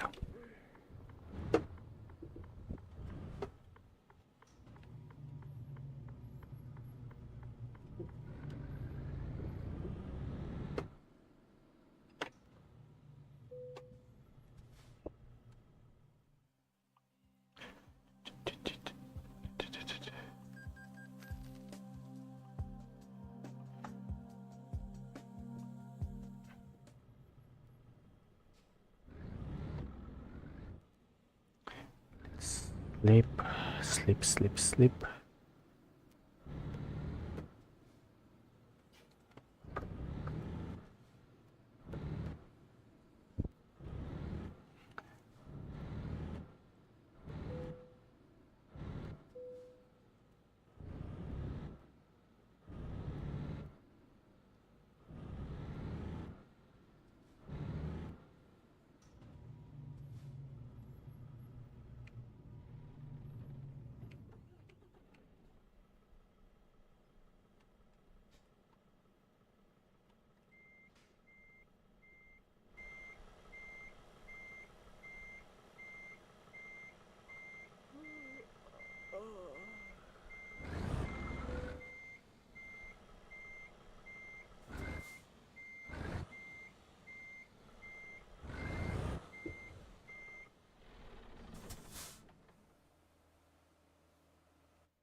Oh boy.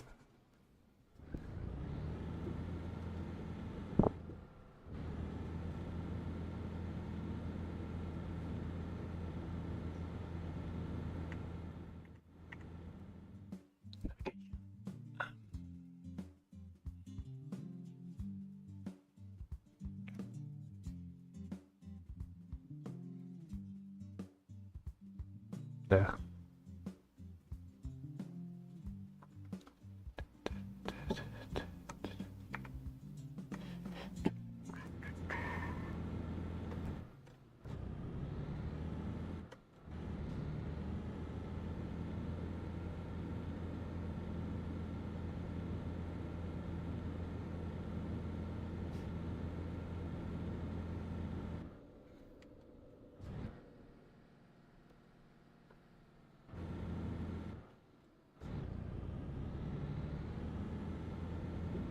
Oh wait, it was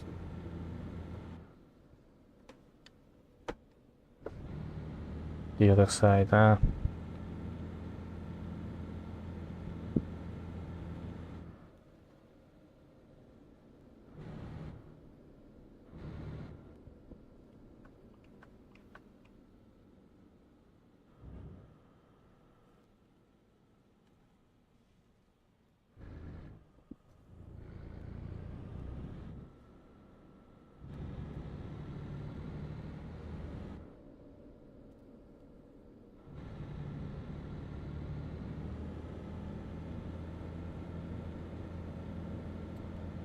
My bad.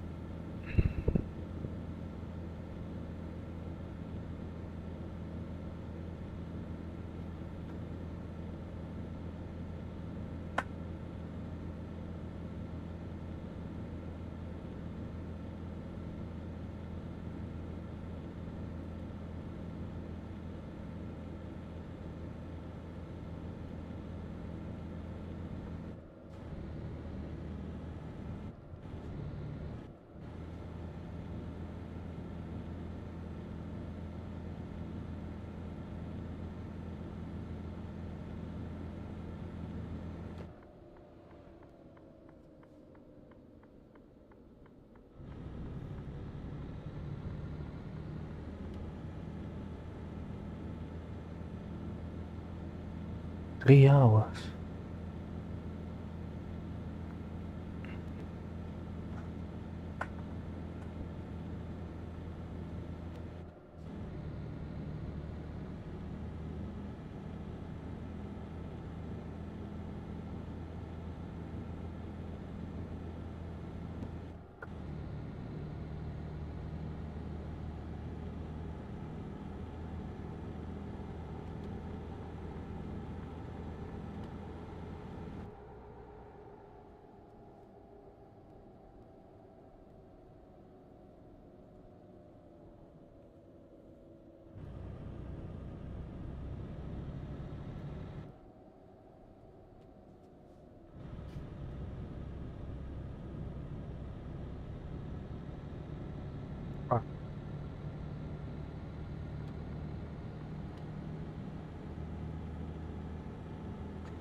Let's go.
Game.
Oh no.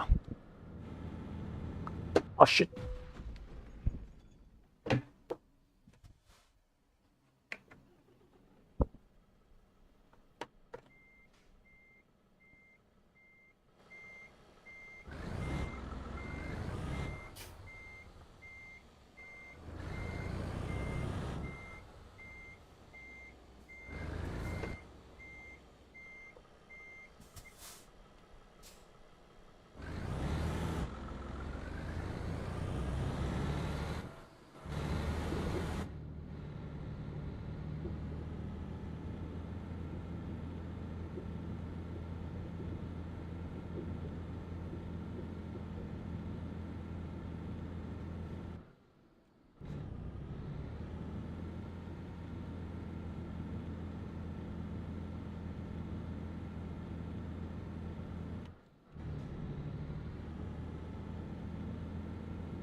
That's it.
Así llegamos.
No, come on. Oh, okay.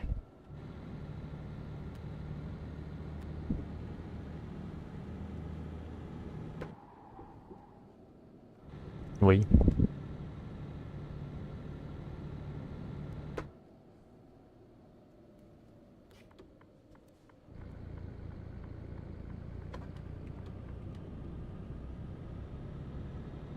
Kotka.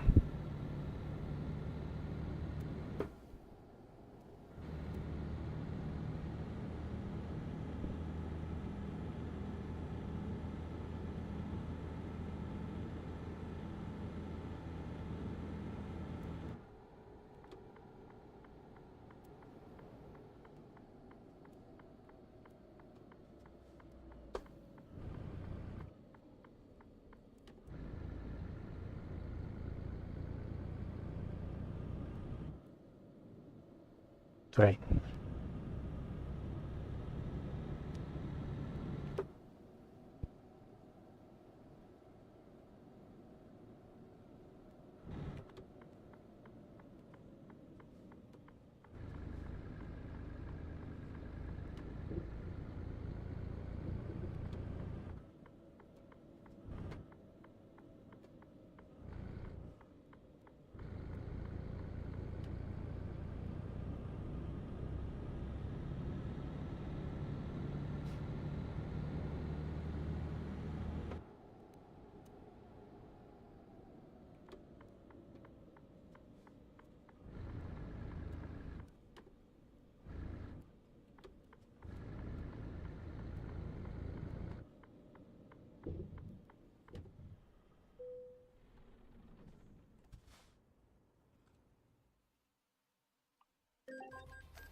Let's see. Scania. Duff and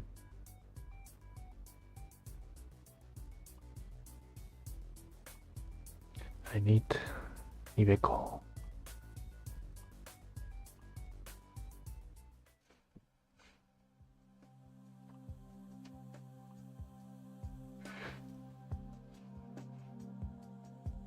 Oh, I don't have money.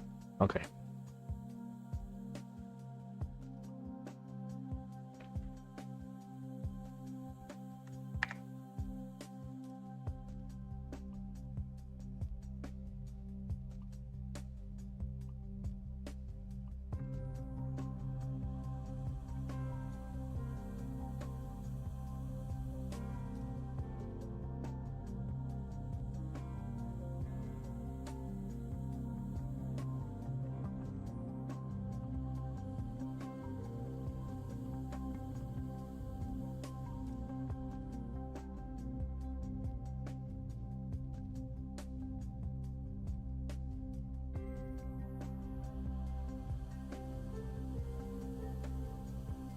What's in here?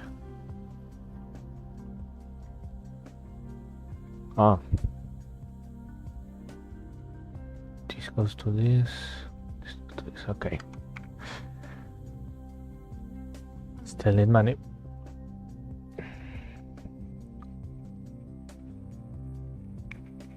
Oof.